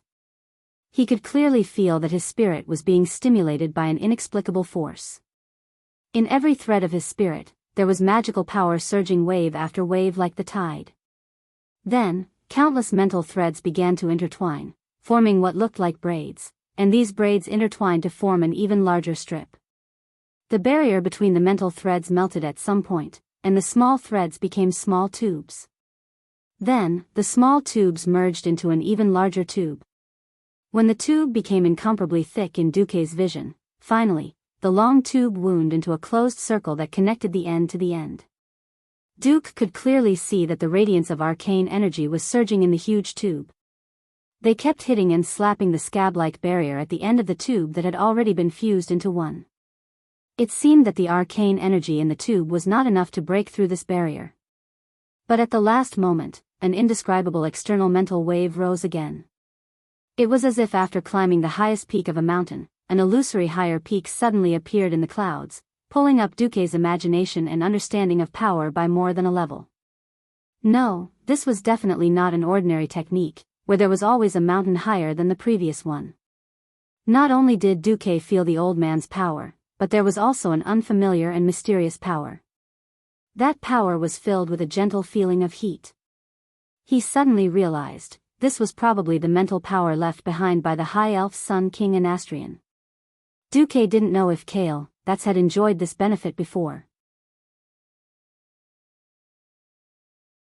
In any case, this mental power was now all for Duque's benefit. A gigantic circular magic circuit model appeared in his spiritual sea. At this moment, Duke's body was like a 3D printer, perfectly replicating himself according to the model, like a projection.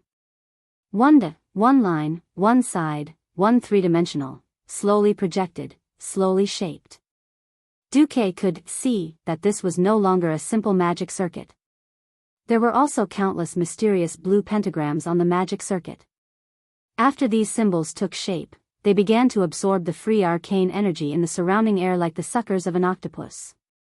The colorful light spots were filtered by the pentagrams on the circuit and then entered the circuit. They were already pure arcane energy. Although the light spots that were absorbed were like thin soap bubbles, they were indeed increasing the total amount of arcane energy in the circuit. Not only did it increase the energy, but it also strengthened the pulse in the circuit. Unlike the blood vessels in the human body that simply bore the burden of blood, the arcane energy that flowed at a high speed was actually quietly expanding the width of the circuit, making it wider and the walls of the circuit more elastic and thicker. In his trance, Duque seemed to hear the voice of Old Man Norton. The voice was a little blurred, as if separated by a thick curtain of water, with an incredible echo. He was still sure that it was the old man's voice. Little lunatic. I only asked you to learn how to build your own magic circuit, not to do it on the spot. Crazy. Crazy. Really crazy. Duque knew very well that a huge magic circuit had already taken shape in his body. It was the most basic, arcane circuit, in the magic circuit. Just like in the game, arcane circuit was the engine of a mage's magic energy. A mage's talent was either arcane magic plus frost or arcane magic plus fire. Without arcane magic, there was no endurance, and the magic power would quickly run out. He didn't know what level his magic circuit was now, but the private goods that the Sun King had passed on to his precious son definitely couldn't be too bad. All right, young man, don't be greedy. Let's end it. The old man's voice came again in his trance. At this moment, Duque realized that he couldn't stop. A hole suddenly opened in the arcane circuit, and a new batch of mental power threads sprouted like bamboo shoots after a rain. Damn it, the old man cursed. In the next second, his voice was suddenly cut off, but the mental power that came from him didn't disappear. Duque didn't have the slightest idea. This wasn't what he thought. It seemed that the mental power that the Sun King had left in this notebook was to build the next huge magic circuit in one go. He suddenly knew why. Kale, that's. In the game, Kale, that's always had a few magic balls that were a mixture of arcane and fire floating above his head in an extremely flashy manner. That was not only a way for him to train his magic abilities, but also a way to store magic power. He then thought about how Kale, that's moves were mostly related to fire. Then, it wasn't difficult to guess that the Sun King's tactic was definitely the arcane fire, which was a dual element of arcane magic and fire. Since the arcane circuit was built, it naturally wouldn't allow Duque to give up halfway and not build the remaining flame circuit. Duque only felt that his mental power was burning like firewood. It was a feeling like his whole body was in a furnace. His skin was scorched by the high temperature, and even his hair seemed to be burnt. Every blood vessel in his body was no longer flowing with blood, but hot lava. The intense heat dominated his mind, making it impossible for him to suppress the manic feeling in his heart. I need to vent. I need to vent.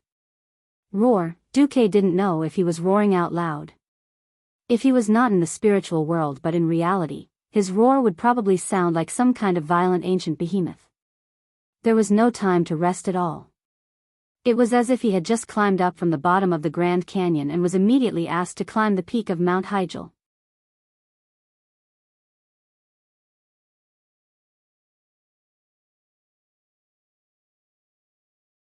Chapter 53. Building the arcane circuits had consumed most of Duque's energy. Duque wanted to take a break, but he couldn't give it up. This was an all-out attack. If he failed this time, he didn't know how much he would have to pay and how much more torture he would have to endure before he could attack again. Gritting his teeth, he had to do it. At that moment, the magic power spurting out of the arcane circuits was like a geyser of oil, and every drop of power that spurted out was ignited and transformed into fire elements. Duque didn't know that at this moment, he had also caused great trouble for the old man. The fire elements that escaped from Duque seemed to have moved all the flames of Stormwind City and condensed them into the narrow room. There were so many fire elements in the room that almost all the combustible objects in the room were ignited. Old Man Norton was fine with his magic shield, but Duque, and the chair he was sitting on, the coffee table, and even the walls were set ablaze. Unable to withstand the high temperature and pressure of the fire elements, all the glass windows in the room exploded instantly. Huge tongues of fire first rose into the air, and then countless fire elements poured down from the windows as if they had turned into liquid. There were as many waterfalls of fire as there were windows. The waterfalls of fire were like water, hitting the grass and instantly turning it into coke. A large amount of fire elements exploded, turning into huge misty fireballs. The fireballs exploded when they hit solid obstacles, sputtering countless flame arrows in all directions of the yard. Ah! Aitana, who was waiting outside the yard, let out a scream. Darnielle had already grabbed her the moment the window exploded, pulling her with him as he turned and ran. The torrent of flames that was more than a person's height almost burned their butts. Darnielle was so scared that he didn't even look back. He ran 2 houses away and didn't dare to stop until he was behind a mage's laboratory that had a magic shield. Flames overflowed around Old Man Norton's laboratory and spread over all the trees in the yard. With a crackling sound of wood burning and trees collapsing, Old Man Norton's entire yard was finished. Even the 4 yards of the other mages were involved in this vortex of destruction. The only good thing was that this was the experimental area of the academy. Most mages were little princes who were courting death. Regarding the mages' explosive experiments, it could be said that the academy already had a contingency plan. Only the yard was affected. Once the waves of fire touched the buildings, brilliant magic lights immediately lit up. The magic shield on the building was activated. They withstood the impact of the waves of fire very well. As a result, the waves of flames could only continue to advance through the gaps between the buildings, carrying a large amount of debris such as wood and soil.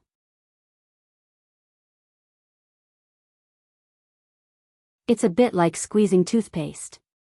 Originally, the range of the sea of fire was only a few dozen meters. However, due to the compression, the fire wall continued to push forward in all directions for more than 100 meters before it stopped. All the mages and apprentices in the Royal Magic Academy were alarmed. What the hell, who's ascending? Such exaggerated magic fluctuations. Is it Khadgar? No, it's not him. That's Norton's laboratory? Could it be? While the others were discussing, Darnielle and the others did not know. Still in a state of shock, they looked at the experimental area around them that had completely changed. Their mouths were wide open, but not a single word came out. All the roads and streets were charred black. Black charcoal dust blew everywhere.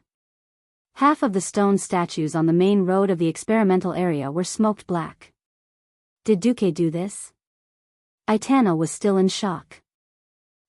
Probably. Darnielle did not dare to be sure. As the person involved, Duque's great undertaking of shaping the magic circuit was still ongoing. He only felt a loud boom in his mind. It was as if a huge and blazing power had exploded in an area of his mind that had never been touched by his consciousness. Like a mountain exploding, the flame power that despised Duque's mind for being too small opened up a space in Duque's mind. The flames exploded, and the countless exploding fireballs were actually wrapped in a large number of fiery red threads of mental power that represented flames. They shot out from the gap in the arcane circuit. It was like a proud emperor ordering his messengers to ride in circles. Wherever the horse went, it was his territory. It was the same for the thin thread of flame's spiritual power. It was actually trying to make a bigger circle than the arcana circuit. What the hell, this is simply courting death. Duque's face turned green. In his ears, the system elf's warning kept ringing. Warning. Warning, the arcane energy in the host's body is not enough to complete the construction of the flame magic circuit. At this rate, the host's energy will be drained in 3 minutes and 57 seconds. All the mental power in the host's body will be exhausted, and he will die. Not to mention the system elf, even Duque was going crazy with anxiety. Is there any alternative? It was obvious that Duque had been tricked unintentionally. When Kale, was building his own arcane fire magic circuit, his situation was definitely different from Duque's. Even if he did not have the pure magic power of the Sunwell as a backup, as the Sun King's most valued heir, he definitely had other means of supplying magic power. But this was Stormwind City, and Duque did not know if there was a ley line or a source of magic power here. If he was caught off guard, it would definitely be too late. Is there any alternative? This was the second time Duque had asked.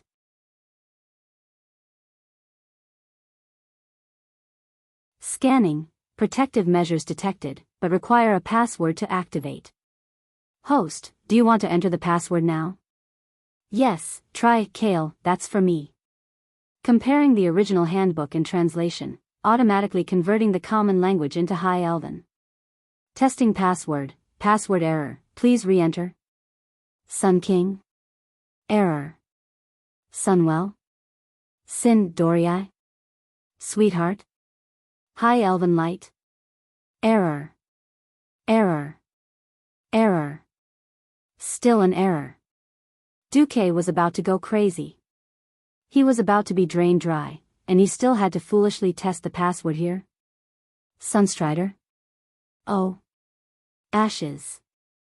Duque tried more than 100 passwords in one go, and the results were all F*King wrong. Isn't there something that automatically inputs a large number of passwords and automatically tests the correctness?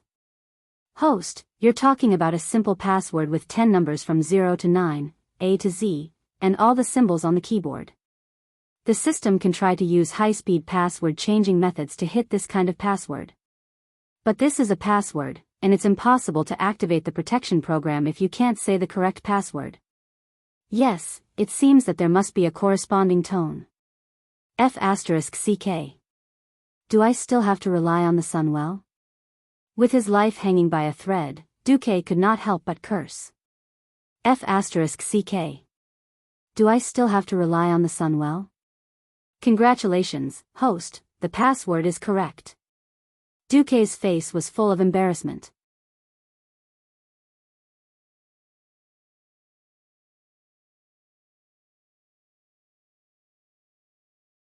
Chapter 54.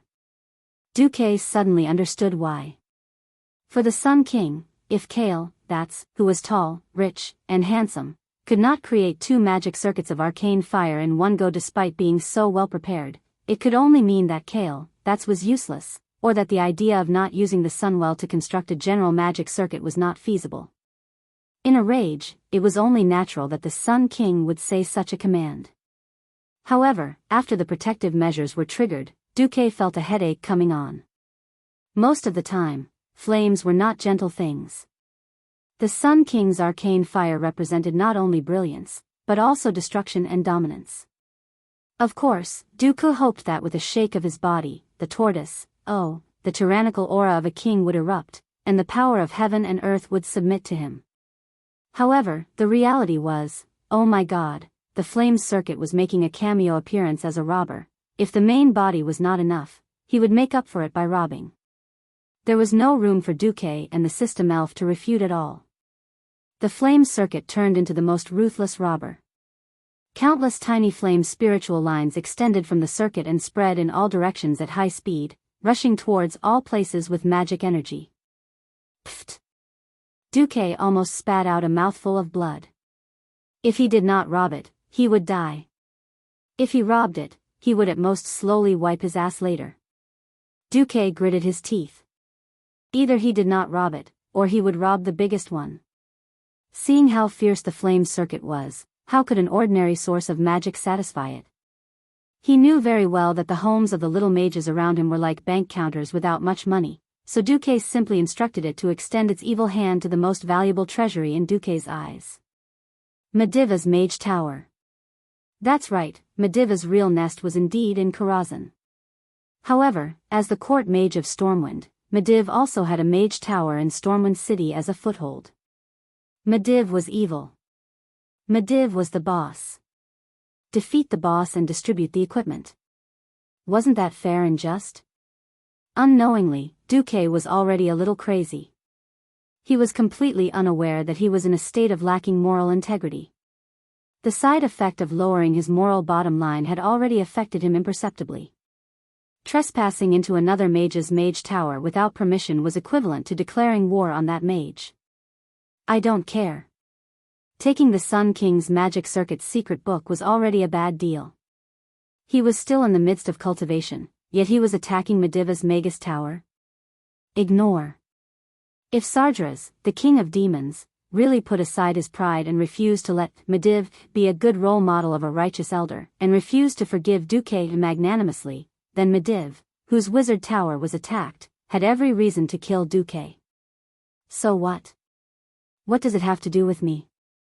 As if possessed, Duque let the flame circuit attack Mediva's mage tower, which was 50 meters away.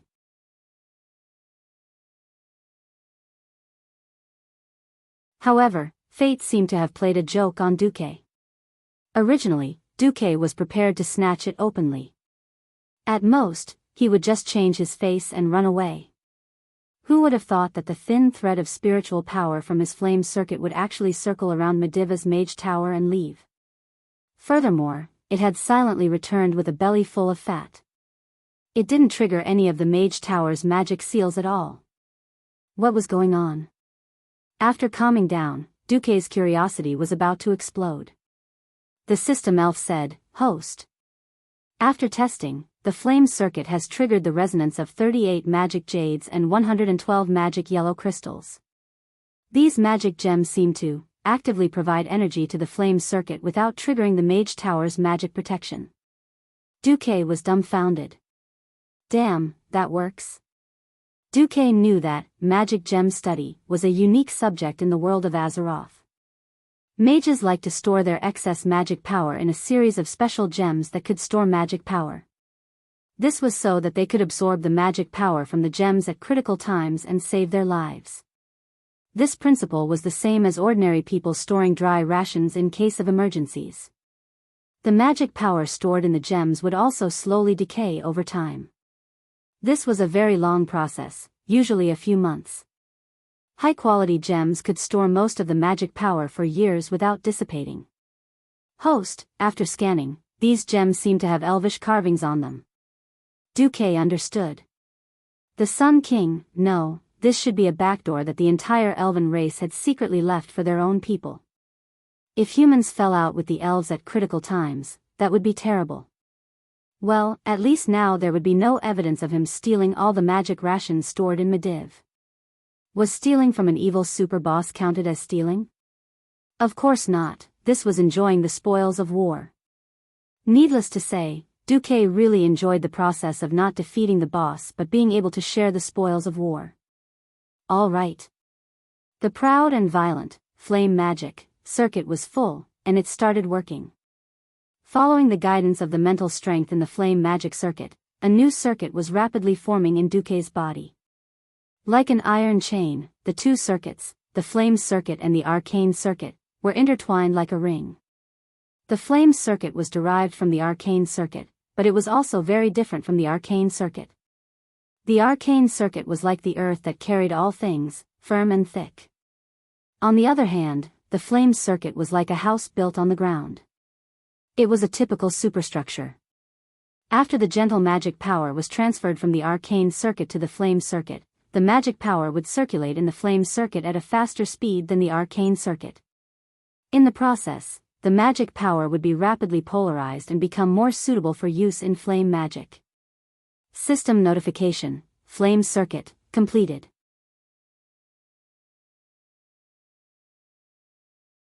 Congratulations, host, you have officially completed the creation of the Arcane Fire magic circuit. The host's magic ability has been greatly improved. From now on, the host's magic power consumption for using arcane magic is 65% of the theoretical value in the book, and the magic power consumption for flame magic is 80% of the theoretical value. The offensive magic damage of all arcane magic and flame magic will automatically be maximized. After inspection, because the magic power absorbed this time has only reached the minimum value to construct the flame magic circuit, there is still room for great improvement in this circuit. I hope the host will further improve it in the future. Because the host can now automatically absorb the free arcane magic and flame energy within a radius of 30 meters around the host, the simple formula for calculating the magic power is no longer applicable. The host will have to figure out the specific situation on his own. Your current mage level is a level 9 Earth Mage. After reading the notification in one breath, he looked at the two tightly intertwined magic circuits in his spiritual world. Duque found that, as the system notification said, the flame magic circuit was not perfect. Although the two rings were the same size, it was easy to see that in the arcane circuit, arcane energy was abundant. Countless arcane streams of light filled the entire circuit. In the flame circuit, only half of the space had the light of flames flowing through it.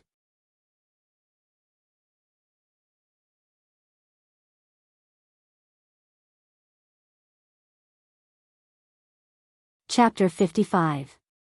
Duque frowned. It seemed that this was all he could do for the time being. Duque didn't have much to complain about. He was lucky enough to complete the foundation even though he was blindly trying to do so. With the arcane fire circuit inherited from the High Elf King, Duque was already luckier than most mages. Duque slowly opened his eyes, and what came into view was old Norton, who was still in shock and hiding in the magic shield, even trembling a little. "You finished building your magic circuit?" the old man asked tentatively. "Yes. I'm afraid I'll have to call the elf Prince Kale, that's senior brother from now on," Duque said playfully. The old man almost fainted from fear. "Please, don't scare me. Learning the inheritance of the elves, no, the elven king without permission will be very troublesome." "It's okay," the Sun King is very fast. Duque wanted to say that it wouldn't be long before the Sun King died, but he suddenly remembered that the secrets of heaven could not be revealed, so he shut his mouth. What's wrong with the Sun King? Nothing. If this gets out of hand, the person who sent me the letter will take the blame. Duque didn't really want Aurelia to take the blame. He was thinking about how to further modify his magic circuit so that in the future, even if the Sun King stood in front of him, he wouldn't be able to see it. Yes, where did you go to collect the magic power just now? Duque looked at the dull magic power gems at the old man's feet and suddenly felt a heartache. The old man had even compensated him for the cost of his coffin in order for him to build the arcane circuit. Not wanting to implicate old Norton, Duque made a shushing gesture. I went to borrow some from the Mediv. Unexpectedly, the old man cried out strangely, impossible. The Guardian has been missing since last Wednesday. Without any warning, he was neither in Stormwind nor back to Karazhan. Duque's heart skipped a beat, and started to beat wildly. Mediv is missing?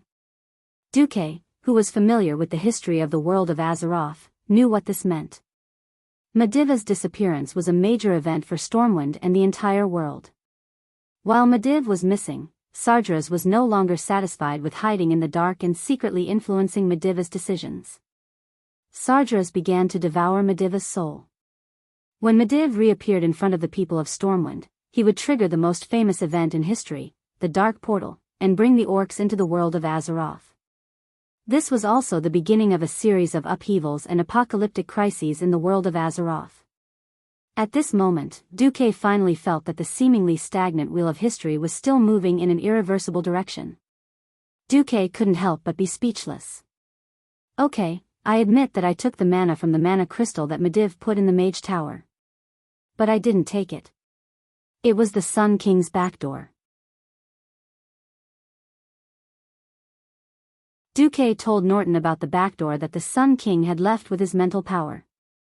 The old man was both happy and shocked. He was happy that nothing would happen to him and Duque this time. He was shocked that the elves were not kind. They actually held back the mana gems that they had given to the humans. Seeing the old man's fear, Duque comforted the old man.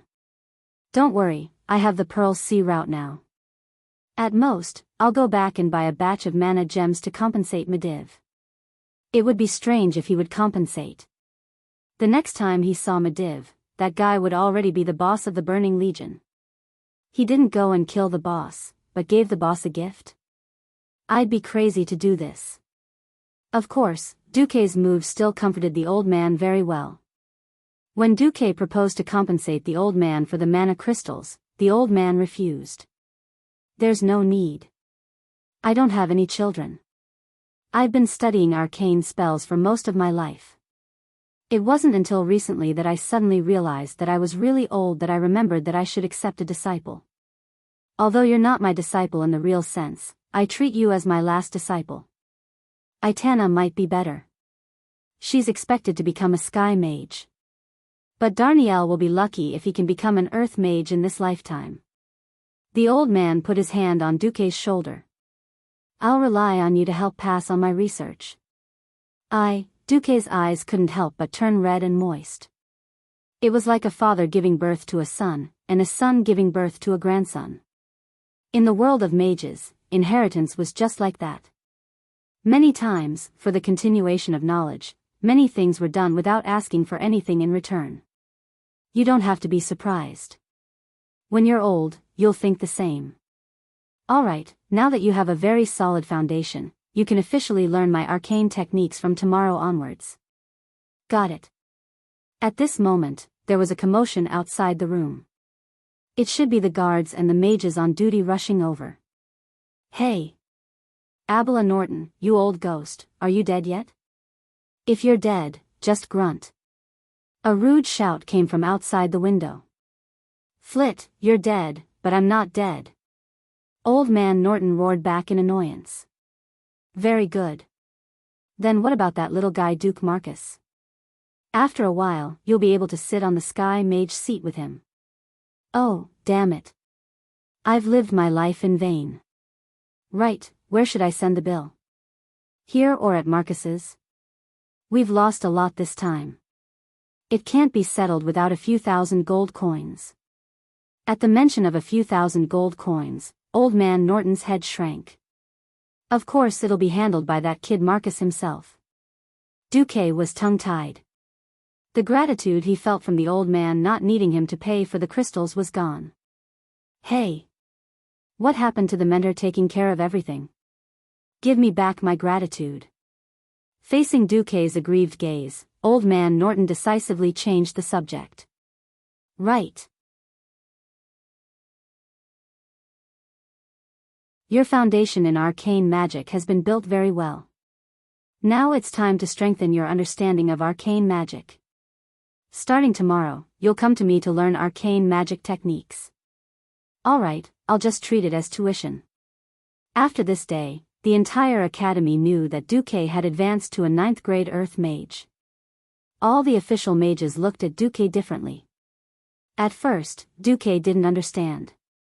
Later, it was the old man who told him that in the world of mages, only those who could truly form a magic circuit and continuously absorb the magic power drifting in the atmosphere would be recognized as true mages. The standard of being able to cast 3 level 1 spells was purely for the convenience of determining the boundary between a mage and an apprentice. In the following days, Duque focused on learning arcane magic techniques from Old Man Norton, which was metamagic abilities. It was different from the kind of special effects that could be obtained by simply adding points in games. In a situation where even the system elf couldn't analyze it, Duque could only be like a real apprentice, constantly using his own senses to perceive. Again and again, he repeated this in constant failure and practice. The number of failures was so many that Duque couldn't remember how many times he had failed. Finally, Duque succeeded. Arcane subtlety reduces your target's resistance to all your spells. The specific effect depends on whether you can grasp the target's weakness in actual combat. Arcane focus gives you a 10% chance of entering the energy-saving spellcasting state after casting any kind of damaging spell. The energy-saving spellcasting state can reduce the mana consumed by your next damaging spell by 100%. Arcane meditation allows you to maintain 15% mana recovery speed when casting spells. Just when Duque thought that his days of research would continue indefinitely, a magic imprint on his hand heated up.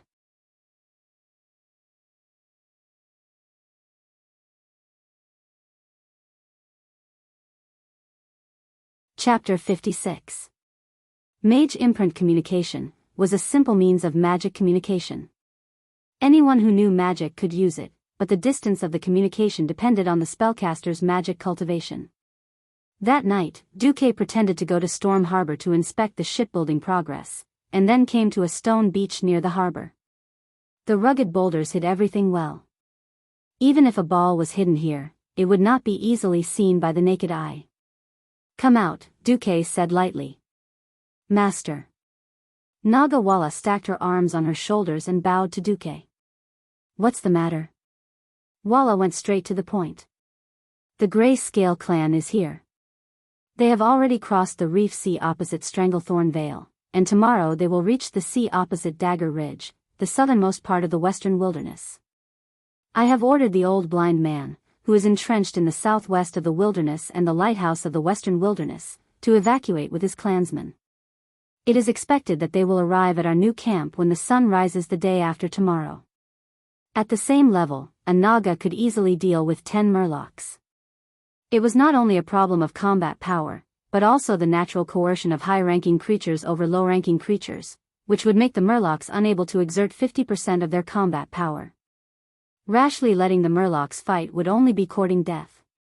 Duque raised his chin slightly. You did well. Walla bowed deeply and then said, There's more. Congratulations on your promotion, Master. As soon as I came near Storm City, I could feel the surging magic from Master in the imprint. Duque was a little stunned, and then smiled. You won't regret following me. You go back first, I will appear when the time comes. Walla nodded and bowed again, then turned around, swaying her long snake tail, and the green figure disappeared into the waves of the sea. Duque looked at Walla's back meaningfully.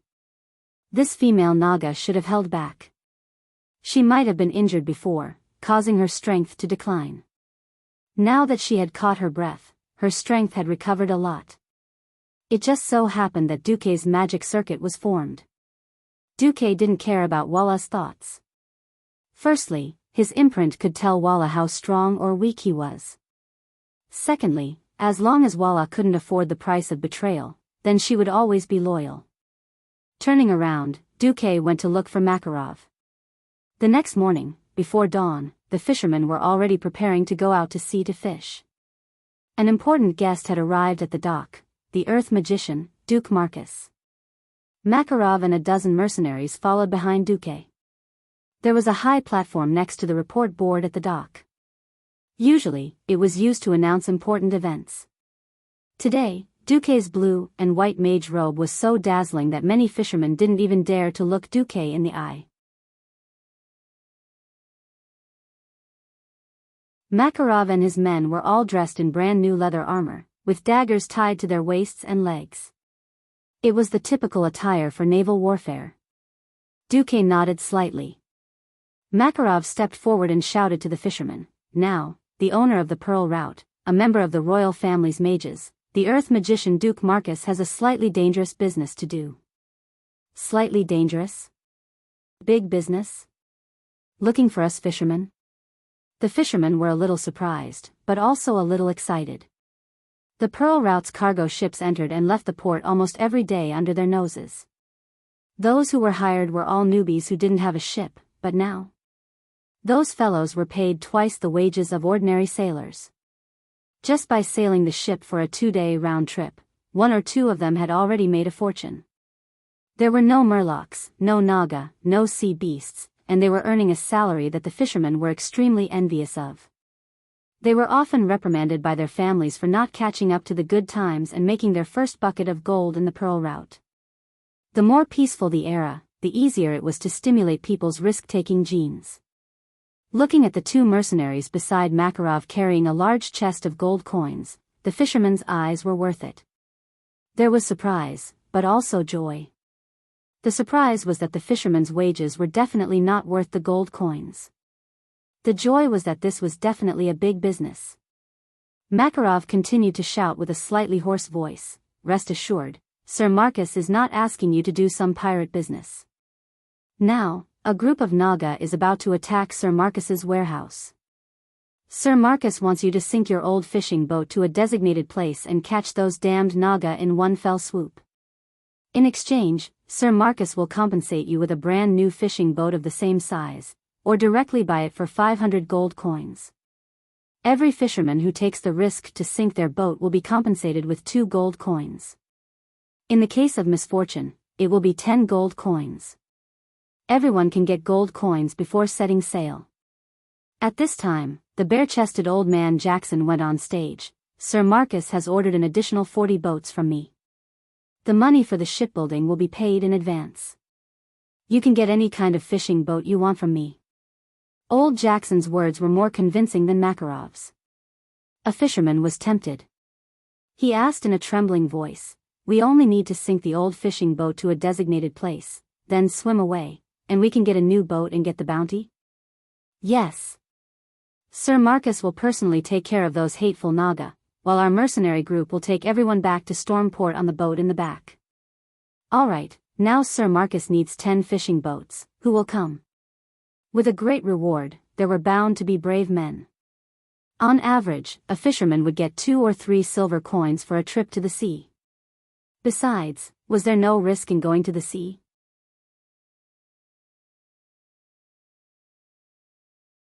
Nowadays, fishermen were accompanied by danger all day long. Even in the coastal waters, there were still huge sharks, fishmen, and a mess of sea monsters. Therefore, let alone 10 gold coins, even if it was 1 gold coin, many people would still be willing. "Me. Mine. I've wanted to replace that broken boat for a long time." Vara did not know what was going on in Storm City. The female Naga leader only knew that she was in big trouble. With Duke's support, she had gathered half of the fishmen clans in the western wilderness as her subordinates. Now, half of the shallow bay was filled with those noisy fishmen, no less than 2,000 of them. At a glance, such an astonishing number was enough to take down a human town. But Vara knew very well that unless Duque was here, these fishmen were a bunch of weaklings who could only fight with the wind. A male Naga with a long scar on the left side of his face, extending from his forehead to the corner of his mouth, and even blind in his left eye, came over with a huge trident with a blade wider than a human body. High Priest, the latest news has come. This time, Grayscale has nearly 400 Nagas, and has also commanded more than 3,000 fishmen. We say no more.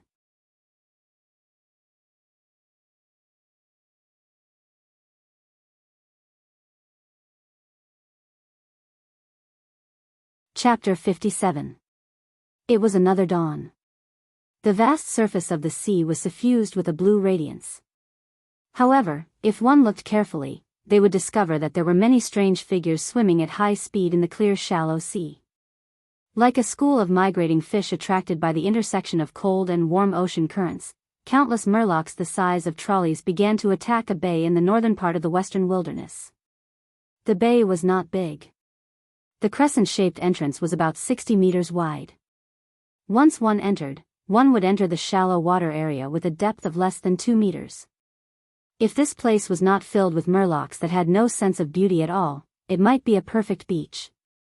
The huge murlocs were like a black tide, surging at the entrance of the bay, dyeing the entire outside of the bay. At the entrance of the bay, a male Naga swam in. His huge snake tail swayed in the waves, supporting his majestic upper body above the water surface. Waving a trident, the strong male Naga with gray scales shouted arrogantly, "Seeing that we are also from Queen Azhara, hand over the baby and the human who killed our chief warrior.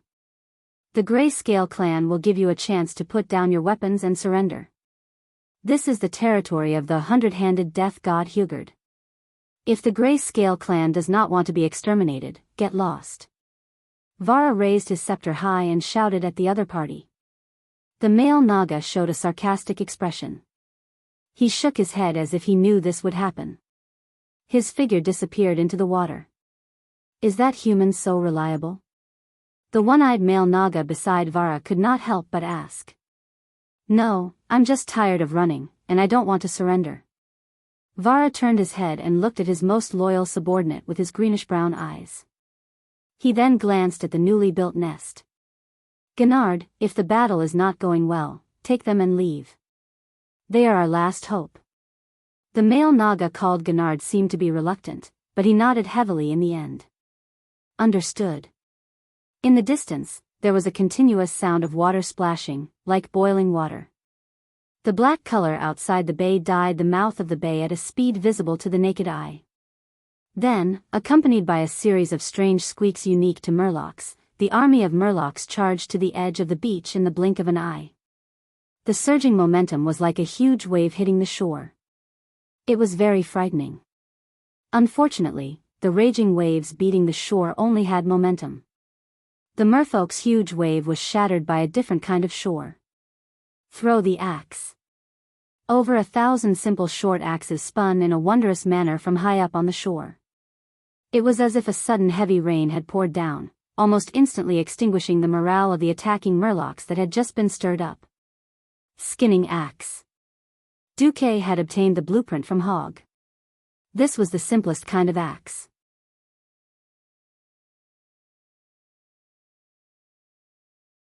It was made by tying a sharp stone that could be seen everywhere on the beach to a wooden stick with a thick rope. For humans, unless they were primitive people, no one would use such a crude battle axe. But for the slightly retarded murlocs, this was the best throwing weapon.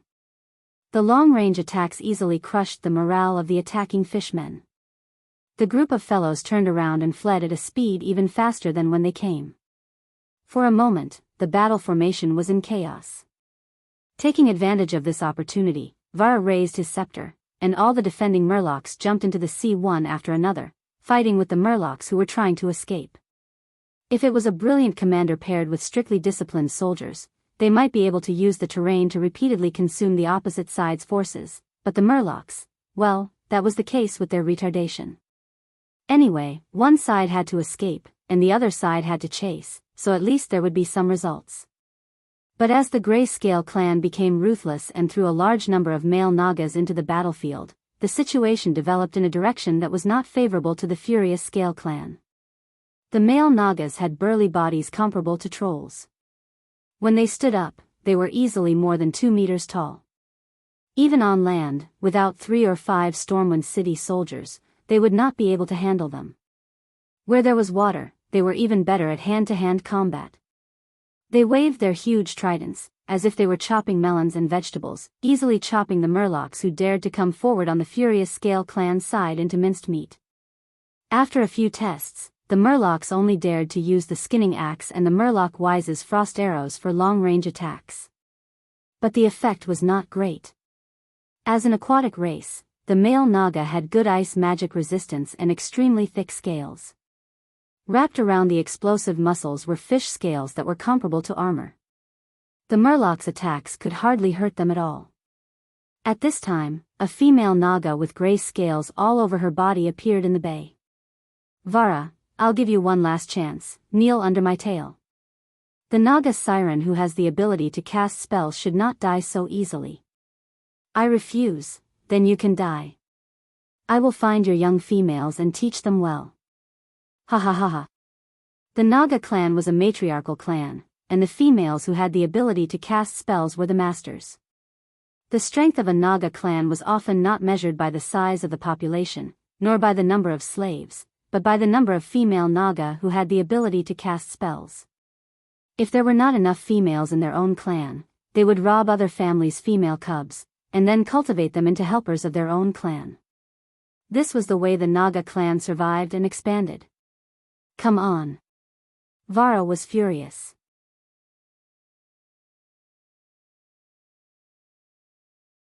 One of her arms held the scepter, and the other two suddenly pulled out 4 sharp scimitars from the scabbards behind her waist. Those were exquisite weapons that should not have come from the Naga clan. The cold light of the scimitars was reflected in the sparkling light, and the warriors of the Grayscale clan could not help but be stunned. Those were expensive weapons from the Iron Stove Castle's dwarf craftsmen. When Duque arrived, the battle had entered the most intense stage.